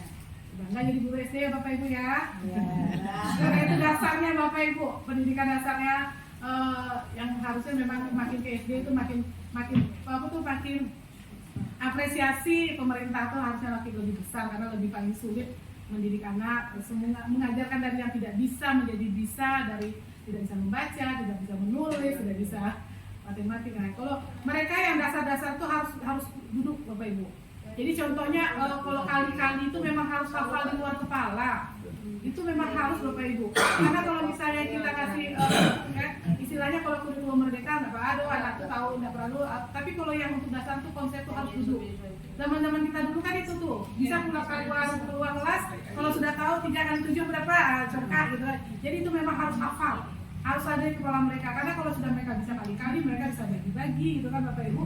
Jadi tidak masalah mereka tidak pandai di besok di SMA-nya sinus, kosinus nggak perlu deh, tapi matematika dasar, matematika kali-kali itu harus mereka miliki. Nah itu yang numerasi literasi dasar itu harus mereka miliki, mampu membaca, mampu matematika, dan matematika itu sampai matematika kali-kali. Kalau 8D kali-kali nggak bisa lagi bagi, ya kan itu kan. Jadi anak-anak sekarang kalau ditanya kali-kali nggak jodoh gitu. Di rumahku seperti itu kan, jadi memang itu harus hafal lah gitu bahasanya. Harus hafal, nggak bisa. Kalau misalnya pakai apa kan harusnya kita kelipatan, misalnya di Lola kan sudah hamil gitu kan. Jadi sama kalau yang dasar untuk perkalian tuh. Jadi Bapak Ibu saya harapkan di SD 25 ini hantarkan anak-anak kita memang sudah betul pada saat mereka masuk SMP-nya mereka sudah kuat di kali-kalinya Bapak Ibu ya. Itu pesan kepada Bapak Ibu. Aja diulang-ulang Bapak Ibu. Guru kelas 2 ke matematika itu kelas 3 nak sudah mulai ya. Kelas 2 ya karena itu dikuatkan. Nanti pas kelas 3 ketemu lagi kuatkan lagi itu sama ibu-ibunya sama bapak ibunya. Kelas 4 kuean itu loh Badek. Jadi pas disobot di kelas 6 aman yo. Kalau misalnya lah pakai pelajaran mencari luar, mencari keliling, mencari apa itu udah bisa. Tapi setidaknya kuatkan dulu di matematikanya. Jadi Bapak Ibu masukannya. Terima kasih Pak John. Kita lanjut lagi ke sebelah ini. Bu Romantini, silakan Ibu. Saya tanyakan bagaimana cara meningkatkan minat belajar anak-anak di Shanghai dan bagaimana cara menyesuaikannya di daerah kita yang mungkin media pembelajarannya belum semudah di Shanghai. Jadi Bu, kalau misalnya di Shanghai itu minat mereka memang sudah, karena mereka betul-betul menghargai pendidikan, karena mereka ingin berubah nasib, mereka tahu yakin kalau kita ingin sukses harus belajar, harus sekolah. Itu sudah ditanamkan dari keluarga mereka sejak kecil. Jadi mereka sudah semangat mereka belajar. Nah, jadi kalau kita sekarang bagaimana adopsinya, Bapak Ibu lah mudah-mudahan yang bisa memotivasi siswa kita. Karena mungkin kalau amak-amaknya mungkin sibuk dengan kerajaan yang lain, kerajaan menggalih yang lain. Nah ini Bapak Ibu lah yang menguatkan pentingnya apa manfaatnya bisu, jangan sampai menyesal. Jadi intinya dekati Bapak Ibu. Dekati anak kita tuh satu persatu, kenali mereka, dekati mereka, sayangi mereka seperti anak kita. Nah, apa kendalanya kita dampingi. Jadi kalau perahu itu sebenarnya sebaiknya tuh tidak terlalu les-les Bapak Ibu. Di tangan Bapak Ibu kalau bisa anak-anak kita ini sukses. Walaupun mungkin masih bertahan ya kalau orang tua yang lain kadang supaya pengen capek anaknya jadi les. Nah, tapi kita berharap di SD 25 ini kalau bisa memang dampingi anak-anak kita, tanyakan betul di mana nggak bisanya tetap sabar Bapak Ibu, jangan sampai menyerah gitu kan, karena kita berharap walaupun sedikit mereka tapi mereka bisa gitu Bapak Ibu ya. Jadi intinya Bapak Ibu guru SD jangan pernah menyerah mendampingi anak-anak kita. Mungkin lambat laun sering-sering kita cobakan hal-hal sederhana, diulang-ulang kembali, dikomunikasikan dengan orang tua juga, aja tahu orang tua, mudah-mudahan itu bisa memberikan kebaikan kepada siswa kita. Jadi menyesuaikan media pembelajarannya itu seperti tadi, dia berbasis kontekstual, berbasis alam, langsung benda-bendanya ke dekat siswa-siswa kita. Kalau kita mau melihat apa pembelajaran kita, sesuaikan dengan inginnya, sanangnya apa. Kalau dia suka sanang robot-robot, sanang apa-apa, coba ditanyakan senangnya anak kita dulu. Karena senang anak kita kan mesti mereka akan beragam-ragam keinginannya, beragam-ragam kesukaannya, kita dekatkan ke situ dulu, baru masukkan. Kalau belajar membaca misalnya kan apa yang mereka sukai dulu. Nah, supaya mereka suka belajar nonton kartun misalnya, suka membaca buku kartun apa itu komik-komik, dia bisa baca komik kalau dia bisa belajar membaca. Nah gitu kan, jadi lebih mudah kalau mereka lebih dikenalkan dulu manfaatnya, apa sih tujuannya ini belajar tuh. Nah tanya apa keinginannya, jadi kita kaitkan pembelajaran kita dengan keinginan mereka, dan medianya gunakan media yang ada di sekitar kita saja. Jadi hal-hal sederhana, kalau memang hewan ya suranya ada ayam nggak di rumahnya, ada apa, jadi kita kenalkan ke situ kembali. Jadi kita berharap pembelajaran kita ini memang kontekstual, memanglah dialami nyata oleh siswa-siswa kita. Jadi itu seperti itu. Jadi semuanya bisa jadi media. Daerah sekitar kita, daerah-daerah sekitar sekolah kita juga bisa jadi media. Dan kalau dilihat sekarang kita nih, kalau ini kelas berapa nih Bapak, kelas 1 ya? Nah, kalau kelas 1-nya kan nomor ya seperti ini udah mantap. Siapa guru kelas 1-nya? Pak Adi, Bu. Nah, kasih apa? Ya, ini jadi memang harus banyak tempelan, kalau bisa tempelan hasil karya awal lah, itu sudah ada ya di portofolio mereka. Nah, jadi mereka senang, karya-karya mereka dipajang, nah, itu senang hati anak-anak tuh, umbu hati anak-anak tuh seperti itu. Mereka senang tuh, ini punya, atau juga kadang lah gembira hatinya di situ. Ya seperti ini, memang seperti ini ya. Pokoknya kami di TK tuh sampai ke semuanya tuh ditempel-tempel semuanya. Dilakukan sampai ke depan keluar, pokoknya semuanya lah mereka memang hasil karyanya ditempel. Nah, itu memang bisa kita lakukan. Jadi apa saja medianya bisa kita gunakan. Yang paling penting adalah media yang berbasis alam lah ya, yang ada di sekitar mereka.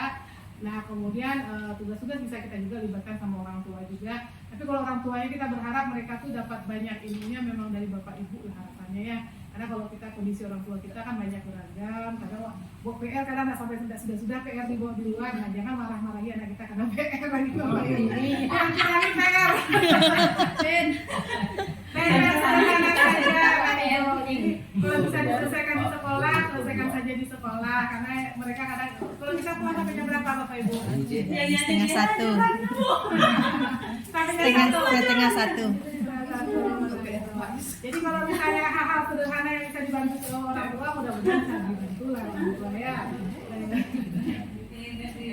Itu ya Bu ya, Bu Rahmatini ya. Jadi bisa semua yang ada di alam sekitar kita, nah silakan kita jadikan. Kalau kita mau berbasis sekali-sekali, kita mau pakai IT, mau kita buatkan videonya, boleh. Supaya anak-anak kita juga tidak merasa ketinggalan dengan adanya teknologi. Nah itu kan kalau mereka suka nonton kartun, nah dari kartun yang ditonton tuh apa yang didapat, apa yang bisa, suruh mereka menuliskan apa yang mereka lihat dari film itu. Jadi biasakan mereka apapun yang mereka lakukan tulis. Nah mungkin nama orangnya, nama siapa apa saja. Jadi walaupun dia tidak nyambung dengan apa yang kita harapkan, jangan pernah apresiasi saja. Apresiasi setidaknya mereka mungkin dia sedang nonton video tapi pikirannya kamar gitu kan. Dan sering memang sering bekerja sama berdua, ganti-ganti, pokoknya pindah ke sana. Pokoknya memang anak-anak SD kita ini harus memang bergerak karena memang dasar untuk SD dan TK itu memang olahraga dan seni Bapak Ibu. Karena itu paling mudah otak mereka berkembang, imajinasi mereka berkembang, itu perlu sekali untuk selalu berolahraga. Kita ada olahraga pagi kan Bapak Ibu ya. Salam beraja-beraja, boleh tuh yang katanya asbikin misalnya kan agak putar-putar seketek atau duduk balik karena konsentrasi kita tuh cuma 15 menit, apalagi anak-anak cuma 5 menit 10 menit ya konsentrasi, habis itu kamar-kamar apa radionya lagi. Jadi pas lagi 10 menit lagi semangat masuk materi awal dulu. Kalau lambat apa silakan bermain kembali. Nah itu jadi nggak usah terlalu dipaksakan untuk menguasai materi, mereka bermain sambil bermain paling harapannya. Yang intinya yo sayang, senang ke sekolah itu harapannya. Umbu hatinya sayangi anak-anak itu sehingga mereka merasa ingin ke sekolah daripada ingin di rumah. Nah itu yang paling kalau sudah konsep tertingginya ini menanti basobo di bapak ibunya gitu. Itu harapannya. Berarti itu yang kita harapkan bapak ibu bisa mencobakannya. Intinya adalah bapak ibu cintai profesi kita, bangga dengan profesi kita, lakukan yang terbaik untuk siswa-siswa kita. Insya untuk kembali ke makasih ya Bu Dini ya, Bu Dini. Selanjutnya kita ke Ibu Suportif. Bu Devia Riata. Silakan Bu. Pertanyaannya sama dengan Bu Mila tadi, Bu. Kondisi anak dalam proses belajar mengajar tadi. Ya, tanyakan bagaimana sikap mereka sebelum antusias, semangat. Nah kita yakin insya Allah anak kita juga bisa seperti itu. Karena yang paling penting itu adalah gurunya. Bapak Ibu lah yang membuat konsepnya, bahwa anak-anak itu terlibat, bahwa anak-anak itu bermain, bahwa anak-anak itu bisa dapat konsep. Kita yang skenario-nya Bapak Ibu ya, kita sebagai sutradaranya settinglah pembelajaran yang menyenangkan bagi anak kita. Materinya biarlah seketek Bu, tapi untuk mainnya banyak. Belajar sambil bermain nih Bu. Nah, belajar sambil bermain ya. Bermainnya yang banyak, belajarnya seketek gitu. Karena kalau di Kurikulum Merdeka kan intinya jangan terlalu dibebani anak dengan konsep-konsep. Karena mereka intinya kalau mereka sudah senang sekolah, itu materi yang agak punya syukur itu, tapi mengajak membawa anak-anak itu suka belajar, suka dengan sekolah. Nah itu benar kalau lah sukonya gurunya suka dengan suasana sekolah, itu lebih mudah kita mengarahkannya. Jadi kalau lagi kelas 1, kelas 2, kelas 3 banyak bermain saja. Ya. Kelas 1 tambah aja bermain dong, karena rasa stres ya. Pokoknya banyak bermain saja anak-anak Bapak Ibu. Mari bermain. Kemudian permainannya kalau memang dari P5 kan kita sudah diarahkan ya permainan tradisional anak, kenalkan budaya awak Bapak Ibu. Karena orang Cina itu bangga dengan budayanya, bangga dengan pahlawan-pahlawannya, dengan apa namanya budaya Tiongkoknya kan mereka bangga. Nah kini awak sebetulnya banyak pahlawan awak itu di Bonjol, aduh kan ditanyakan tuan di Bonjol, dikatakan bahwa kita sudah Bung Hatta, orang hebat yang dari Sumatera Barat itu banyak. Nah kita berharap dengan sering-sering kita menyampaikan pahlawan-pahlawan yang ada di sekitar kita, nah itu membuat motivasi anak-anak kita bangga mereka dengan budaya apa yang harus dikerjakan di budaya Minang, atau bisa sebenarnya bisa bahasa Minang karena anak-anak ada pandai bahasa Minang ya kan. Nah itu jadi itu perlu. Jadi kalau kita sudah di daerah lain baru terasa ternyata kalau lama sebut di orang kampung itu yang makin cik masuk kampung yang masuk beneran.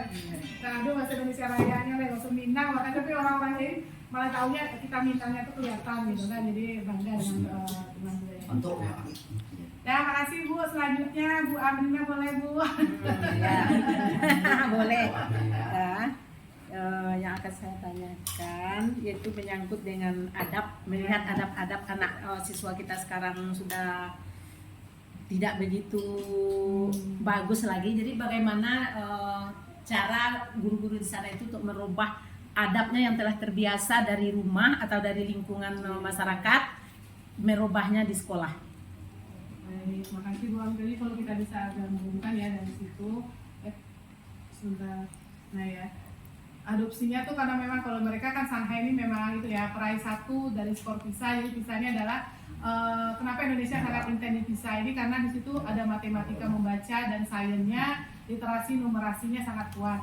Jadi kenapa bisa mereka mereka menggabungkan 4 faktor tradisional dan 8 faktor modern. Jadi jawaban dari pertanyaan Bu Am ini, karena mereka tradisional mereka itu sangat dikuatkan, mulai dari mereka di keluarga mereka, di rumah mereka sudah sangat dikuatkan. Mereka harus, kalau ingin sukses mereka harus menghormati guru. Guru itu adalah segala sumber ilmu dari guru, itu sudah dikuatkan dari orang tua. Mereka sudah memberikan bahwa kalau mau pintar dari guru lah belajar. Nah gitu. Zaman mereka belum sebagaimana itu masih zaman kalau kita nonton film-film kan yang mereka sangat takut banget sama gurunya, sangat gimana sama gurunya, santun. Nah itu memang disampaikan keluarga. Jadi mereka faktor tradisionalnya itu masih kuat, bahwa guru itu bahkan bahasanya tuh kalau menghormati guru sebagai orang tua sejak zaman dahulu Bapak Ibu. 10 generasi sebelumnya, Confucius katanya kan. Jadi 5 kata moto keluarga tuh langit, tanah, raja, ayah, dan guru, itu yang perlu dihormati, itu dikuatkan. Jadi guru itu adalah betul-betul sumber ilmu mereka. Itu mulai dari keluarga mereka mengarahkan. Jadi mereka ketemu guru tuh rasanya banyak ilmu yang mereka dapatkan. Jadi sudah itu tradisional mereka. Jadi pendidikan tuh kalau ingin berubah memang harus pintar, harus belajar. Itu sudah dari keluarga dikuatkan mereka tuh. Jadi ingin jadi seperti apa mereka bisa. Kalau mereka bisa, mereka belajar. Jadi mereka pengen capek-capek malah belajar, pengen capek-capek sekolah. Jadi karena yang mereka ingin pintar, itu bahasanya. Jadi dikuatkan di orang tua siswa, di orang tua kita di rumah. Jadi karena kalau mereka tuh ingin sukses maka perlu belajar dan bekerja keras. Jadi tidak bisa sukses itu tanpa ngalai-ngalai, santai-santai, itu tidak bisa. Itulah di rumah lah disampaikan. Jadi mereka mulai disiplin dari rumah, sudah dikuatkan, harus bekerja keras untuk mendapatkan sesuatu, mereka harus berusaha. Nah itu sudah dikuatkan di tradisional di Shanghai. Kemudian itu pokoknya kemudian sistem ujian terbuka. Semua kayak kita PNS mereka semua mereka punya kesempatan dan memang korupsinya tidak ada di sana. Betul-betul kalau semua siapa kita boleh ikut ujian, siapapun yang terbaik itulah betul-betul yang akan menjadi pemenangnya. Menjadi kalau ingin di pemerintahan, jadi berpacu-pacu mereka untuk mencapai kemampuan, bisa sukses, bisa maksimal. Kalau mau masuk ke pemerintahan itu masih sulit bagi mereka. Jadi betul-betul orang-orang terbaik lah yang masuk di pemerintahan. Jadi korupsinya kalau kita lebih sedikit. Jadi karena betul-betul terpilih mereka, orang-orang terpilih. Jadi dari keluarganya kalau mereka ingin ke pemerintahan, mereka sudah dikuatkan, harus bekerja keras, harus betul-betul belajar. Nah, jadi betul-betul dia dapatkan semua ilmunya itu dari sekolah gitu. Jadi adabnya itu bisa muncul karena mereka sudah dibiasakan dari keluarga. Ya, jadi kuncinya keluarga dulu kan Bu? Keluarga. nenek-neneknya lah dia tahu harus pandai, harus ngaji, harus belajar gitu kan. Jadi karena kan nenek-nenek itu paling dekat sama cucu kan. Nah, Iya. sayang cucu tuh bukan sayang mulai lain, tapi saya harapkan mereka suka belajar gitu. Karena dia lebih menangkan neneknya kadang daripada menangkan orang tua gitu kan. Karena nenek sayangnya full gitu, penuh kepada cucu. Nah, ambilkan di situ. Jadi itu ya faktor tradisional. Nanti kita bisa juga lihat faktor dan 8 faktor modern. kalau modern mereka sudah reformasi pendidikannya Bapak Ibu. Jadi pendidikannya itu harus diperbaiki sampai akhirnya di tahun ini mereka satu siswa, satu murid, satu inovasi. Nah gitu Bapak Ibu, satu. Jadi itu kita bisa mulai bergerak, satu guru, satu inovasi. Misalnya apa yang perlu dilakukan supaya pembelajarannya bisa optimal. Itu reformasi pendidikan. Rencana pembangunannya itu memang infrastrukturnya, sekolah-sekolahnya yang di Pateloan. Karena pemerintah tahu guru itu yang paling utama, sekolah yang paling utama, maka yang paling perlu diperbaiki lebih dahulu itu adalah sekolah-sekolah Bapak Ibu. Jadi tempat ternyaman bagi siswa kan sekolah, maka pemerintahnya mendukung sekolahnya harus nyaman dulu. Nah, karenanya dari pagi sampai sore di sekolah. Semoga besok pemerintah kita juga seperti itu. Bisa Jadi karena kita pengen anak-anak kita sukses, maksimal kan ya, yang jadi investasi pendidikan publik itu siapa? Anak-anak kita kan yang akan kita investasikan. Maka kita investasikanlah ke sekolah-sekolah yang nyaman, sekolah yang maksudnya standar minimal untuk teknologi itu harus ada. WiFi ini alhamdulillah kita sudah punya WiFi ya Bapak Ibu ya. Nah kemudian kalau misalnya kita ingin pembelajaran yang berbasis IT kan tentunya IT yang apa itu yang aman, kalau misalnya dikontrol dari sekolah itu bisa juga gitu Bapak Ibu ya. Itu perlu kerjasama dengan pihak pemerintah, Kominfo misalnya ya, ada kerjasamanya. Semoga kita kurikulumnya juga sudah direformasi sekarang menjadi kurikulum merdeka. Mereka memberikan kebebasan juga, mereka selalu berdiferensiasi. Itu memang kita sudah merujuk ke sana alhamdulillah Bapak Ibu. Nah tapi kita berharap karena itu tidak bisa membalikan seperti telapak tangan saja, karena itu proses panjang, maka perlu sekali kita mendukung, mensupport apapun yang disampaikan, yang desentralisasi ya dari pemerintah itu pasti adalah sesuatu yang sudah diteliti, sudah dicobakan. Nah itu kita selalu percaya apapun yang dijadikan ketetapan oleh pemerintah itulah yang terbaik. Nah kalau kita kan masih banyak protes-protes nih Bapak Ibu, ada yang kurikulum ini protes, kurikulum itu protes, kalau mereka di sana nggak protes-protes, yakin dengan pemerintahnya. Kalau lah disampaikan dari pemerintah berarti itu penting, berarti itu yang terbaik. Jadi ambil sisi positifnya. Kalau kan contohnya kurikulum merdeka pasti ada pro kontranya kan, nah, padahal pemerintah kita sudah menyuruh ini ada hal yang terbaik, pasti ada hal baik yang bisa kita dapatkan dari kurikulum yang dilakukan, yang sudah disampaikan oleh pemerintah. Jadi memang infrastrukturnya yang paling mereka kuatkan. Kemudian bagi sekolah-sekolah yang, jadi kalau sekolah maju dan sekolah tidak maju, mereka tidak ingin sekolah-sekolah yang rendah dilihat dari survei, maka itu harus dibantu oleh sekolah-sekolah yang sudah maju. Maka itu kan sudah kita mulai juga adanya pengimbasan dari sekolah penggerak. Nah itu sudah ada hal-hal yang perlu. Sudah banyak hal-hal baik yang sudah kita cobakan. Nah, tapi kalau misalnya negara masyarakat masih ingin cepat mendapatkan hasil, itu belum bisa dapat kita lihat karena itu semuanya berproses. Nah sekarang kita sudah punya modal, ada guru penggerak, kepala sekolah kita guru penggerak, ada guru penggerak juga. Itu apa ilmu yang kita dapatkan dari program guru penggerak, bagikan ke teman-teman kita dengan adanya Kombel ini Bapak Ibu, supaya semua kita menerapkannya di kelas kita masing-masing, saling memotivasi. Tujuannya adalah bagaimana siswa-siswa kita itu selamat, bahagia, dan bisa mendapatkan ilmu terbaik di sekolah kita dengan dampingan kita. Seperti itu Bapak Ibu ya. Nah kalau di Shanghai itu dia memang 50% anak-anak SMA itu memang harus dimasukkan di universitas UI, karena mereka mau harus menerima anak-anak terbaik dari sekolah mereka, dari SMA-nya.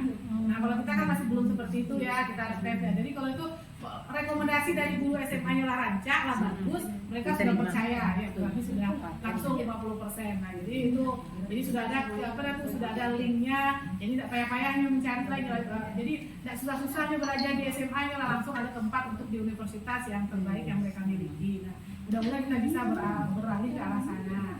Kemudian dan ini bisa terlaksana, yang paling pentingnya adalah kebijakan pengembangan profesional guru. Nah itu juga kita sudah cobakan program guru penggerak, peningkatan potensi online dan secara online di PMM, itu semuanya sebetulnya sudah diadop oleh pemerintah kita kepada pemerintahan Cina.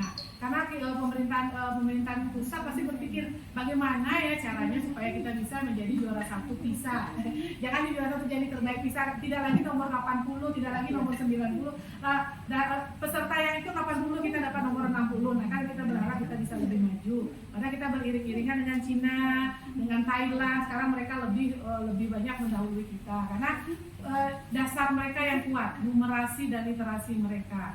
Matematika dasar mereka bagus. Kemudian kalau matematikanya dasar maka bernalar kritisnya sudah bisa baik. Nah itu jadi perlu sekali pembenahan. Itu Bapak Ibu ya. Jadi Shanghai ini berhasil karena menggabungkan nilai-nilai budaya Tiongkok yang menghargai pendidikan dengan inovasi modern. Jadi kita tetap berakar budaya kita, tidak kita tinggalkan. Sama kita Indonesia kita sudah punya Ki Hajar Dewantara yang memang filosofinya sudah sangat bagus Bapak Ibu. Nah itu kita sudah bisa terapkan karena Tenguri Gendayani, Ingaso Suntulodo, Inagia Mangusanto itu sudah sangat betul sebagai pendidik, sebagai seorang guru di depan sebagai teladan, di samping kita berdampingan dengan siswa, di belakang kita mendorong siswa kita, itu filosofinya sudah sangat bagus Bapak Ibu.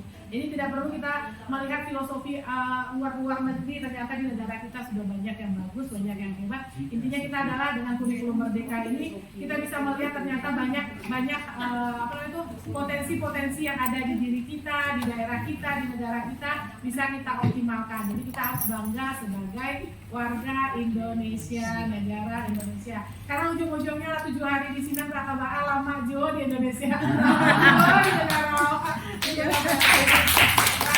Jadi kita sekali-sekali bolehlah ke tempat daerah lain untuk melihat, membandingkan ternyata masih nyaman Jo, masih di Tabewa gitu kan. Tapi di sana tuh memang aman Bapak Ibu, aman, kita dapat berjalan malam, nah mungkin kami rombongan tapi itulah jadi santai saja karena kami ketemu sama pejalan kaki, mungkin kami rombongan rame-rame kan, tapi mereka sana sendiri-sendiri jalan itu merasa aman, nyaman gitu Bapak Ibu. Karena mereka sebenarnya sudah kaya, sudah maju, tidak ada pengemis, tidak ada apa gitu Bapak Ibu ya. Jadi sama-sama parah gitu kan. Pokoknya iya, kalau saya alhamdulillah kan saya sudah pernah pergi ke Mekah ya Bapak Ibu ya. Jadi saya kalau melihat jalan-jalan di Shanghai itu seperti saya melihat jalan-jalan di Mekah. Terharunya seperti itu karena Mekah memang sudah modern juga kan ya. Jadi antara kami pakai bus itu seperti itulah.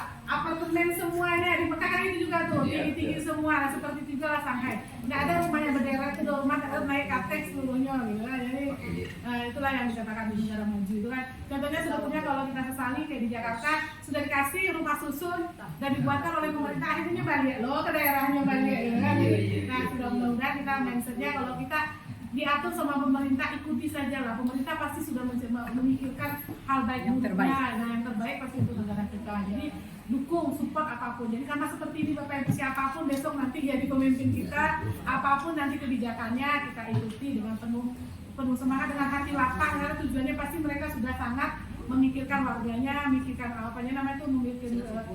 generasi muda mereka, generasi muda kita. Apalagi apapun yang terjadi akan bertanggung jawab penuh kan mereka ya Bapak Ibu ya, pemimpin. Kalau salah-salah mereka dalam menentukan kebijakan, bukan kita salahnya tapi mereka. Jadi kita harus percaya dengan siapapun yang akan menjadi pemimpin kita. Jadi Bapak Ibu ya, sampai di sini kita lanjutkan pertanyaannya. Ada lagi satu lagi. Apakah di Cina itu berlaku juga sistem harus naik itu? Harus naik Bapak Iya, Ibu, harus ya. naik, tidak boleh meninggalkan anak dengan adanya perbaikan nilai itu. Nah ya, jadi kalau di sana memang di tingkat-tingkatnya tuh memang dia masih pakai ujian. Nah itu bedanya. Makanya kan kemarin kalau menteri baru kita kan mereka mau reformasi, kita pasti akan ada ujian. Antara SD ke SMP mereka harus punya ujian. Mungkin pada saat SD naik kelas boleh lah. Tapi pada saat mereka mau beda tingkat, memang harus ada ujian. Nah, jadi supaya mereka sukses di ujian, Bapak Ibu gurunya lah yang bagaimana mensupport mereka bisa sukses secara jalur benar gitu Bapak Ibu ya. Iya. Nah, gitu kan. Jadi memang harus ada ujian. Makanya menteri kita kan sekarang akan mencobakan harus ada ujian kembali. Karena itu mudah-mudahan kan ada refleksi juga. Karena kalau mereka tidak ada ujian itu yang membuat mereka menjadi santai, kan tidak lagi semangat. Tapi intinya sebetulnya kalau proses yang dilakukan oleh Bapak Ibu benar, harusnya siswa kita itu bisa sukses dalam mengikuti ujiannya.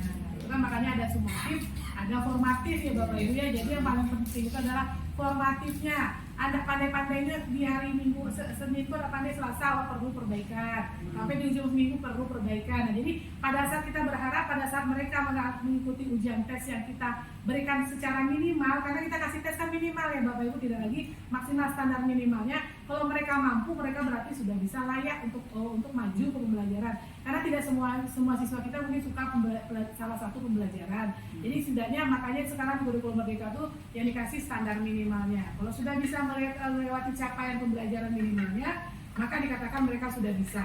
Contohnya di SMA, karena tidak bisa dipaksa mereka suka kimia. Jadi standar minimalnya apa? Nah itu yang perlu diapakan. Jadi bisa disetarakan sehingga mereka bisa sukses, bisa juga melewati ujian sumatif mereka. Jadi intinya adalah Bapak Ibu, bagaimana Bapak Ibu bisa mendampingi siswa-siswa kita secara terus-menerus Bapak Ibu. Karena kita perlu selalu tidak pernah merasa menyerah mendampingi siswa kita sehingga mereka bisa memahami apa standar CP-nya itu apa. Apalagi CP itu kan didapatkan sampai satu fasa Bapak Ibu ya. Satu fasa itu kalau SD berapa? Dari kelas SD-nya kan sampai kemana dia tuh, sampai kelas berapa? Kelas 6. Nah, jadi di kelas 6 itulah mereka yang harusnya nanti di akhir fasa itu yang mereka diuji secara maksimal gitu kan. Jadi kalau kelas 1 mereka belum bisa, kasih bantuan ke kelas 2, dampingi lagi kelas 2, dampingi kelas 3 gitu kan. Jadi itu harapannya kita terus mendampingi siswa kita sampai betul-betul CP yang satu paragraf itu, satu kalimat paragraf itu bisa tercapai secara optimal. Kalau prosesnya jalan, insya Allah itu bisa tercapai. Itu Bu. Jadi memang untuk naik kelas, apalagi kalau kami lihat di sana tuh mereka sudah SMA-nya untuk masuk universitas, maka mereka harus ada tes gitu. Jadi kalau di SD mereka sama seperti kita, masih nyaman, masih bermain, masih apa. Ini mudah-mudahan kalau secara menteri baru kabarnya akan ada UN kembali, mudah-mudahan itu bisa memberikan dampak baik dan tidak membuat siswa-siswa kita yang kemarin-kemarin jadi terlena. Kan sempat terlena siswa kita Bapak Ibu ya, karena tidak ada standarnya. Jadi kita perlu ada standar. Tapi kalau mereka standarnya memang sudah di SMA memang mereka harus dites gitu kan. Jadi mereka sudah bisa. Jadi itu Bu memang masih ada, mereka masih ujian. Itu yang bedakan kemarin kami bertanya, kalau kami kan Indonesia sudah tidak pakai ujian, kalau mereka masih pakai ujian. Jadi harus ada standar ujian. Ya semoga itu jadi pemikiran untuk menteri kita yang baru ya Bu ya, jalannya karena zaman kita sekolah dulu, zaman NEM dulu ya, zaman apa? Murni, tidak ada tambah-tambahannya. Ya, Dapat 2, dapat 3 jam. Seadanya memang itu kemampuannya gitu kan, jadi perlu sekali. Kalau takutnya kita kalau misalnya banyak kebijakan kok ujung-ujungnya di Bandung loh, ya di Ambon lah. Kalau bisa jangan itu, betul-betul seadanya siswa kita mampu seberapa, memang itulah hasilnya. Kan? Nah itulah prosesnya, dan kita berharap sama seperti kita merasakan kita jadi anak kita kan juga anak, sebagai orang tua kan kita juga tidak ingin anak kita tinggal kelas kan. Nah akan caro usahawan anak awak pun gitu pula lah kita sebagai bapak ibu guru. Bagaimana di mindset kita tuh berpikir anak yang kita dampingi harus naik kelas. Apa usaha yang kita lakukan? Indah pandai baca aku caranya, mungkin disuruhnya itu pulang sekolah baca seketek Jawa. Jadi ada usaha kita mendampingi mereka semuanya satu kelas itu sukses. Jadi itu yang dikatakan, mungkin sempat bertanya apa yang dikatakan menghamba pada murid itu sebetulnya supaya merasakan apa yang kita kasihi siswa kita tuh sebagaimana seperti kita mengasihi anak kita. Nah itu yang masih belum kadang kan Bapak Ibu, kalau kita sama anak kita tinggal seketek, kali cubi seketek labiran makan, nanti makin nyawa seperti itu juga kepada siswa, merasakan pada saat kita sebagai anak, sebagai orang tua yang ada di siswa kita, kasih sayangi fullkan, optimalkan kasih sayang kita kepada siswa-siswa kita sehingga mereka bisa memberikan hasil terbaik itu harapannya. Itu ya Bu An ya, semoga kita bisa menerapkan sumatif atau tesnya itu bisa menjadi lebih baik. Next selanjutnya boleh ini Bu Lela. Yang ingin saya tanyakan yaitu bagaimana gaya mengajar guru di sana dan bagaimana kondisi atau antusias siswanya dalam mengikuti PBM. Ini itu apakah gurunya di sana mengajarkan dengan metode model pembelajaran yang beraneka ragam itu atau bagaimana? Karena kebetulan kalau yang saya datangi satu kelas ya Bu Lela ya, dan itu adalah kelas sains dan memang sumber ilmunya dari gurunya. Jadi gurunya ngasih materi. Jadi materinya sama. Jadi mereka dapat materi dulu dari guru barulah mereka praktikum. Sama seperti zaman-zaman kita dulu gitu kan. Jadi itu metode itu sebetulnya bisa kita variasikan. karena tidak selalu semuanya itu harus dari mereka, jadi mereka pasti harus butuh konfirmasi ulang dari kita. Mungkin Bapak Ibu menggunakan banyak metode supaya mereka tidak bosan, itu bagus sekali, karena intinya jangan mereka bosan dalam belajar. Kita variasikan metode-metodenya, model-modelnya, tapi tetap konfirmasi akhir, konfirmasi tentang konsep, konfirmasi tujuan akhir itu harus datang dari kita, dari Bapak Ibunya. Jadi perlu sekali Bapak Ibu menguatkan pengetahuan, kompetensi terhadap materi yang kita ajarkan kepada siswa kita. Jangan sampai mereka itu kalau tidak sudah berdebat misalnya, tapi tidak ada benang merahnya yang dari kita, hal benarnya dari kita, nah itu perlu sekali. Nah jadi mereka tetap kalau yang kami lihat kemarin, mereka masih tetap seperti guru-guru kita dulu, menerangkan pembelajarannya. Tapi penerangannya sudah pakai IT, sudah pakai layar sentuh gitu kan, sudah berbasis PPT gitu kan, tapi mereka tetap dari bukunya. Mereka tetap punya buku latihan, punya LKS, tapi LKS sama latihannya sudah dicetak bagus gitu kan, jadi mereka sudah mengerjakannya di rumah, jadi mereka sudah mungkin bukan di rumah, seperti mengerjakan jam pelajaran di sesi-sesi mereka istirahat gitu Bapak Ibu. Jadi mereka pada saat dapat tugas tuh, pada saat ketemu sama gurunya adalah pembelajaran yang hari ini yang mereka kerjakan. Jadi kalau mereka kebetulan kemarin praktikum tentang pedok, maka mereka langsung mengerjakan praktikumnya. Jadi kalau kita lihat Bapak Ibu, kondisi belajar antusiasnya, mereka sangat antusias karena sumber ilmu mereka itu sudah ada dari guru. Mereka sudah yakini bahwa gurunya itu kompetensinya sudah sangat jauh di atas keluarga mereka, orang tua mereka yakini itu. Nah jadi kita berharap adopsi kita yang bisa kita ambil, Bapak Ibu mohon selalu untuk belajar, tambah ilmu, upgrade ilmu, hal-hal baru berikan kepada siswa-siswa kita gitu Bapak Ibu. Jadi berbasis alam, berbasis keadaan sekitar, berbasis aset lah istilahnya ya Bapak Ibu. Jadi jangan lagi kendalakan misalnya kenapa tidak bisa diajarkan karena tidak ada A, tidak ada B, tidak ada C, tapi tidak. Bagaimana Bapak Ibu bisa mengolah apa yang ada di sekitar kita itu sebagai media untuk siswa-siswa kita, untuk mereka bisa belajar. Apa saja Bapak Ibu boleh. Misalnya cerita tentang ini, kita mengukur panjang, silakan meja yang diukur. Jadi mereka memang bukan lagi melihat gambar-gambar yang ada di buku saja, tapi mereka mencobakan. Kalau memang mau menghitung pakai lidi, silakan ya mereka bawa lidi, hitung lagi. Atau biasanya kalau ada beberapa yang coret-coret di lantai, silakan pakai spidol coret-coret di lantai. Misalnya kalau yang mereka suka, jadi mereka silakan dikasihkan kebebasan, tapi intinya konsepnya dari kita. Konsepnya harus duduk dari kita untuk kemudian sama-sama informasi terakhir yang akan kita rangkum memang dari kita. Boleh di awal kita memberikan materi, boleh juga di akhir kita memberikan materi. Itu ya Bu Ella ya. Baiknya tetap semangat kita mendampingi siswa, kita berinovasi. Karena kalau mereka di sana memang sudah satu siswa satu inovasi. Kalau yang di SMA mereka satu siswa yang bahkan disuruhnya mereka membuat proyek apa. Jadi contohnya kalau mereka di kalau yang di SMA sepertinya misalnya kita sekarang kondisinya mereka tanggal berapa kita akan pemilu misalnya, seharusnya itu siswa-siswa kita suruh mereka melihat kondisi pemilu, mereka data bagaimana hasilnya, itulah yang perlu didiskusikan dengan guru-gurunya. Karena mereka memang berbasis kemasyarakatan, apapun kejadian ada orang beralek, cari mana beraleknya itu apa yang terjadi di kondisi itu. Nah itu bisa sebetulnya kalau untuk guru-guru SMA. Kalau kita guru-guru SD, silakan ajak anak-anak kita pergi beralek supaya kita tahu kondisi beralek seperti apa. Nah itu kenalkan budaya kita, kenalkan kondisi kebiasaan-kebiasaan yang ada di daerah kita, semoga mereka lebih mencintai budaya. Jadi berbasis budaya lah semuanya. Baik, selanjutnya Bu Fitria, boleh Bu. Tentang akrabnya anak sama murid, guru dengan murid gitu. Nah ya, jadi kalau mereka itu sama dengan kepada orang tua gitu, hormat mereka kepada guru, walaupun mungkin mereka akrab, tapi mereka punya batasan, mereka tahu menghukum guru mereka, menghargai guru mereka. Jadi memang sopan santun kepada gurunya itu memang dari keluarga sudah dibentuk Bapak Ibu ya, bahwa guruku orang yang paling pintar gitu kan, dari guruku apa aja. Jadi dari orang tua sudah dibuatkan gitu. Jadi memang seperti mereka menyikapi dengan orang tua lah gitu. Ya. Kalau akan suka akrab juga sama anak ada nanti pendekatnya gimana, jadi ada juga itu kan surat mengingatkan semuanya. Pokoknya bagaimana kita menghadapi anak kita di rumah, kita berharap juga seperti itulah perilaku Bapak Ibu terhadap siswa-siswa. Jadi jangan pernah dibedakan, karena juga mereka anak-anak kita yang akan menghantarkan mereka menuju tingkat selanjutnya. Itu ya Bu. Fitria, selanjutnya Bu Ayu, boleh Bu Ayu. Nah, silakan. Yang ingin saya tanyakan itu apakah jenjang pendidikan di Shanghai sama dengan di Indonesia seperti SD 6 tahun, SMP 3 tahun? Sama, 9 tahun ya, dan sampai 9 tahun juga. Sama dengan kita, sama betul. 9 tahun, jadi SD-nya 6 tahun, menengahnya 3 tahun, kemudian high school-nya 3 tahun. Sama Bu Ayu, kita lanjut lagi, Bu Nay Hartati, ada Bu Nay?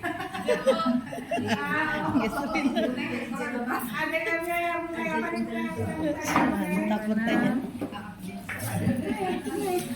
Tuh bacunya.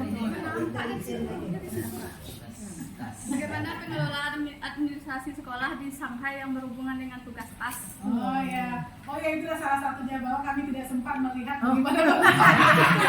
Padahal kami pesertanya salah satunya adalah yang terbaik administrasi dan terbaik di tasnya, terbaik di pustaka, terbaik di di labor itu kan, mereka yang terbaik kemarin di 2023 kan diajak untuk ikut kegiatan, tapi mereka tidak sempat pula gitu ya. Berarti pastinya mereka sudah berbasis IT lah Bu Neng ya. Jadi berbasis data, kita sudah mulai juga rapor pendidikan kita, PBD kita, karena data yang terbaik itu adalah memang data dari rapor pendidikan itu sebagai sampel kondisi kita. Karena maka mungkin datanya masih belum bisa mewakili wajah dari sekolah kita, tapi setidaknya itu sudah sebagai dasar untuk kita bisa melihat proses dari apa yang program-program yang akan kita lakukan untuk prosesnya. Itu ya Bu Nehat tadi ya. Selanjutnya boleh Bu Mega. Hal yang ingin saya tanyakan yaitu kira-kira semenarik apakah guru di sana untuk menarik perhatian siswanya agar merasa excited terhadap ilmu yang disampaikan oleh guru. Baik, kalau di guru sana sama sebenarnya dengan guru-guru kita, cantik-cantik, semangat-semangat, semacam yang di TK tadi ya. Mereka memang muda-muda. Jadi senang-senang apa-apa. Saya senang misalnya ibu-ibu ya, apalagi siswa-siswanya ya. Jadi di TK-TK itu sebetulnya itulah. Jadi kita bagaimana bisa, karena Bapak Ibu kalau di kelas itu adalah artis ya Bapak Ibu ya. Bapak Ibu artis di dalam kelas, berarti Bapak Ibu memang penampilannya coba nih kayak model-model gurunya semuanya nih. Nah seperti ini gurunya. Jadi cantik gurunya. Jadi memang apa namanya itu?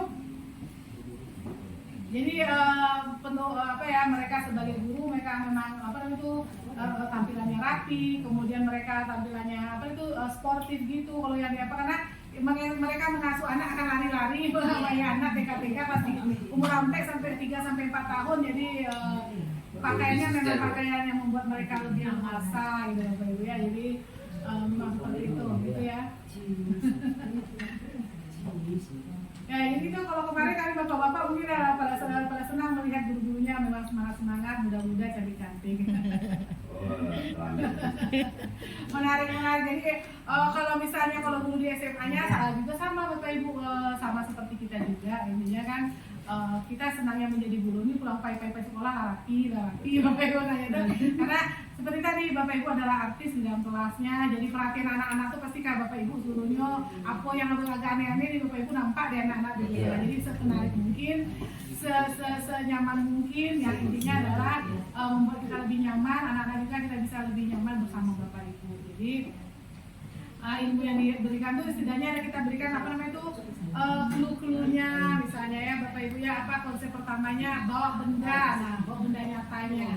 Jadi awak bercerita tuh jangan hanya lagi menghayal saja, tapi ambil benda nyatanya. Nah ini air ya, kita bawa akuanya nih, apa yang bisa mereka amati. Jadi ada satu benda yang menjadi daya tarik mereka sehingga mereka bisa menyampaikan. Jadi kita kembali tujuannya adalah Bapak Ibu pada saat membuat RPP coba hubungkan dengan benda apa yang bisa kita bawa pada saat pembelajaran.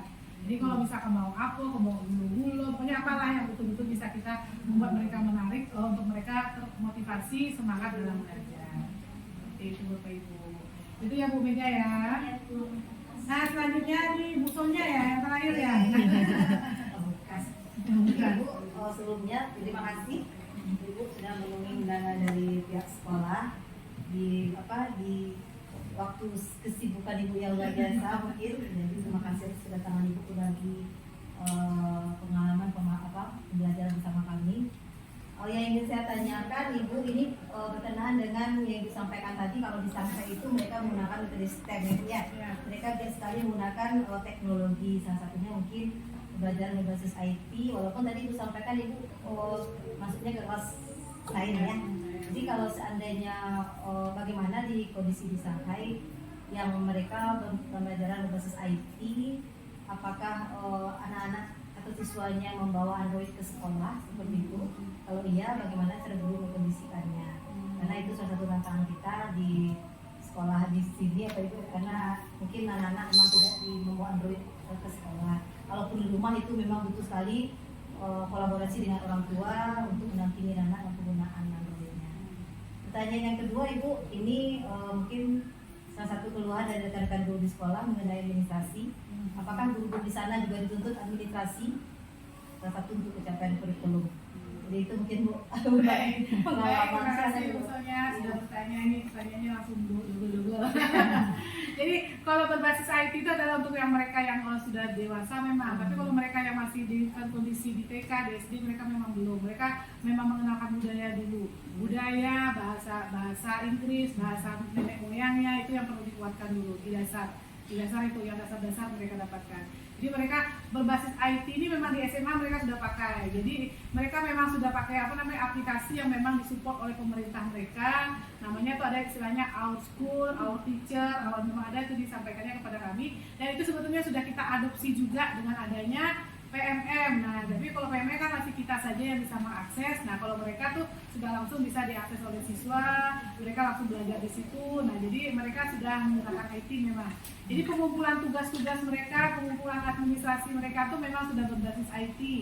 Ini kan kenapa kita menjadi masalah di sekarang ini, karena itu kan baru bagi kita. Tapi sebetulnya besok zaman-zamannya ujung-ujungnya jadi kita tidak perlu lagi memprint RPP kok misalnya apa, tapi karena sudah punya di laptop kita, sudah diisi di pengelolaan kinerja, itu sebetulnya sudah sebagai dasar. Jadi kita yang print ya, yang mau kita ajarkan saja. Hari ini kan kita perlu yang mau kita terangkan, yang mau kita sampaikan ke siswa, perencanaan kita, silakan dibawa kertas atau berbasis berbasis laptop juga tidak masalah. Nah, jadi kita sudah mulai merujuk ke sana. Mungkin merasa berat Bapak Ibu karena ini masih baru. Karena kalau sudah nyamannya besok semuanya itu kan berbasis semuanya dari folder saja, dari drive saja. Jadi tidak kita mengurangi penggunaan kertas. Nah, itu salah satunya mereka kenapa berbasis IT. Jadi mereka sudah ada aplikasinya tuh Our School, namanya Our Teacher, Our Student. Jadi mereka semua bisa melihat semuanya di situ dengan aplikasi yang ada di Android. Dan itu memang sudah sama orang tuanya juga, mereka betul-betul memang dalam pengawasan orang tua Bapak Ibu ya. Jadi karena kita tidak bisa memisahkan diri dari IT, terutama untuk anak-anak yang dewasa gitu kan. Kalau anak-anak kita yang masih yang di bawah masih sekolah dasar, itu masih perlu sekali dampingan orang tua Bapak Ibu. Jadi harus tahu apa yang aplikasi ini diharapkan supaya mereka betul-betul bisa tidak lagi main game saja, tapi mereka sudah mengerjakannya melalui IT. Mereka kan akan senang gitu kan, jadi langsung mengerjakan tugasnya di sini gitu Bapak Ibu, itu didampingi oleh orang tua. Kalau di SMA mereka, tapi kalau di sekolah dasar mereka masih yang kami lihat, yang kami amati memang kebudayaan mereka yang mereka kuatkan. Jadi modal sedikit Indonesia kita sedikit mulai teknologi dari SD, nah gitu kan. Jadi teknologi dari SD biasanya di IT seperti ini Pak, poin kita fokus. Kemudian kalau misalnya mengerjakan tugas, mereka juga malah sudah berbasis IT-nya, itu didampingi oleh orang tua dan didampingi oleh guru. Kan Chromebook kita sudah punya Chromebook juga kan, jadi itu mereka juga berbasis itu, mereka sudah pakai tablet itu dalam pembelajaran mereka juga sudah seperti itu. Nah, itu memang harus dengan dampingan orang tua, dampingan guru-guru kalau di kelas, dan orang tua kalau di rumah seperti itu. Jadi memang aplikasinya itu memang disupport oleh orang tua, oleh pemerintah. Sama seperti kita, tapi kita kan masih PNL untuk guru-guru saja ya, untuk guru-guru belajar. Jadi mudah-mudahan besok seperti itu. Nah, seperti ruang guru, seperti kemarin tuh Google Classroom gitu kan, jadi semua. Nah, kalau mereka di Shanghai itu Google nggak laku sama mereka karena Google ini punya Amerika, mereka tidak mau. Jadi kami tidak bisa mengakses Google kalau kami pakai WiFi di sana. Jadi punya aplikasi surat. Oh, itu kalau orang sama dia pokoknya apapun tiru habis. Nyo ATM Abi punya Amerika, tapi nyobuatnya versi mereka. Apapun, HP apapun yang ada di Amerika itu cepat mereka tangkap, lalu mereka buat dengan versi mereka, nah mereka jual pula ke negara Asia, gitu kan? Kayak Xiaomi itu kan punya mereka juga, tuh. Jadi memang itu jadinya harganya menenggang, tapi aplikasinya sudah sangat mumpuni, nah gitu. Jadi seperti itu. Jadi kami WA tidak bisa, kecuali kalau WA itu kami kemarin dari Jakarta sudah langsung roaming Cina-nya, roaming internasionalnya. Karena sebetulnya kayak kalau di Mekah kan kita pakai wifi hotel bisa, kita masih bisa berhubungan WA dengan keluarga. Kalau di sana memang WA nggak bisa kalau pakai wifi hotel, wifi sekolah, karena memang mereka membatasi penggunaan Google. Mereka tidak pakai Google. Contohnya AI-nya ini kan dia pakai ChatGPT kalau mereka dia tidak mau pakai Gemini. Kalau kita kan punya Gemini ya di Google, nah jadi kita bisa ambil, kita bisa maksimalkan apa saja. Jadi intinya adalah Bapak Ibu kalau bawaan Google ini manfaatkan untuk Bapak Ibu dalam mencari apa saja yang Bapak Ibu inginkan. Nah, tanya saja kasih apa ke Gemini kok. Gemini misalnya apa? Pembelajaran apa yang kelas mana? Biasanya tapi kalau begini ini istilahnya kan harus sayang dulu, tolong buatkan ini, oh siap, kayak gitu kan.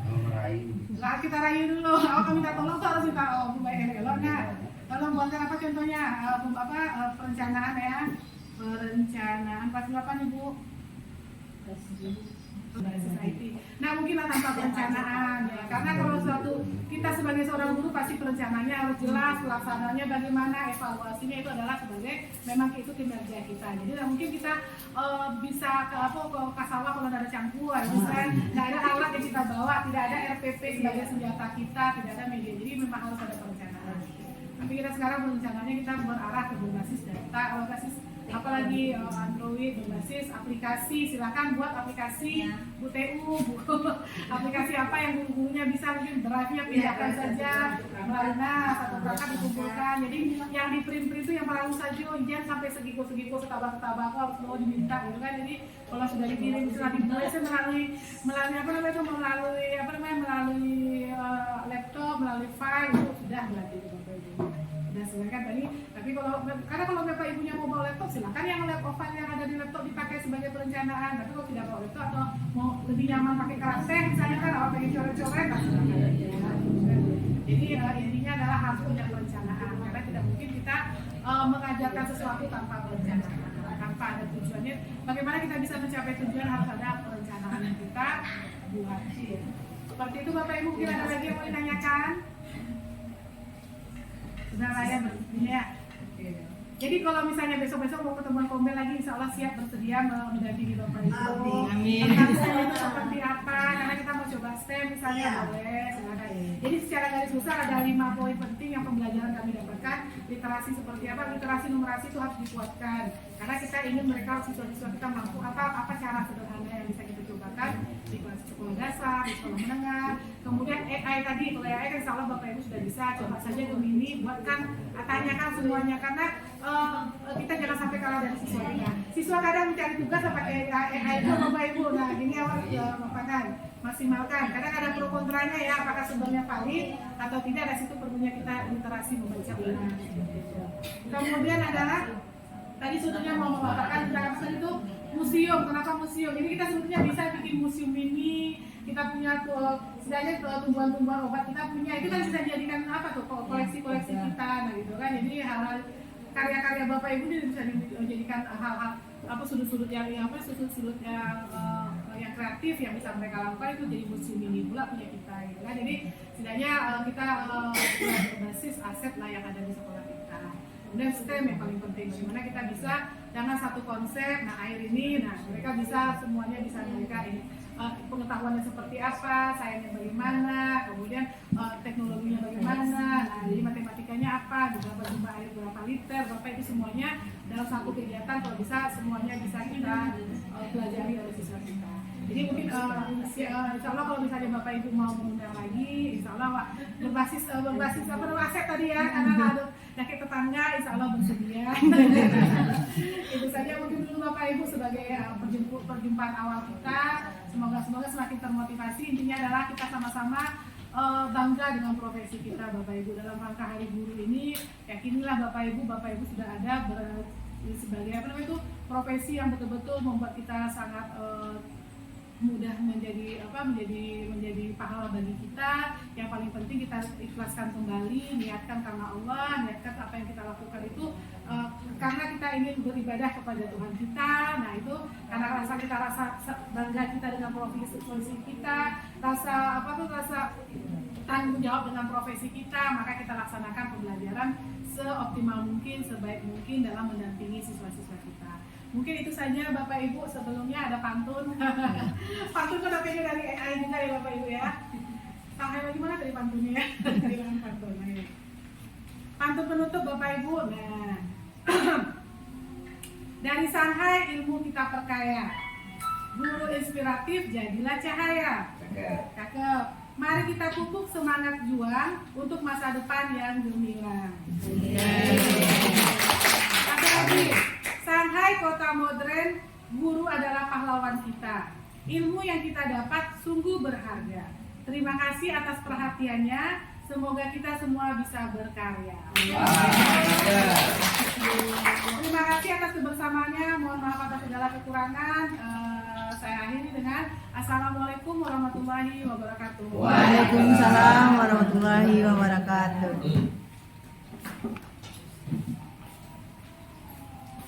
Kita beri akses dulu.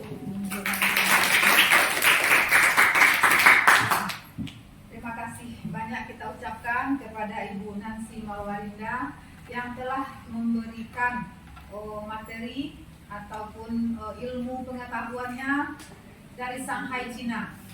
Tidak tidak salah pepatah mengatakan tuntutlah ilmu sampai ke negeri Cina.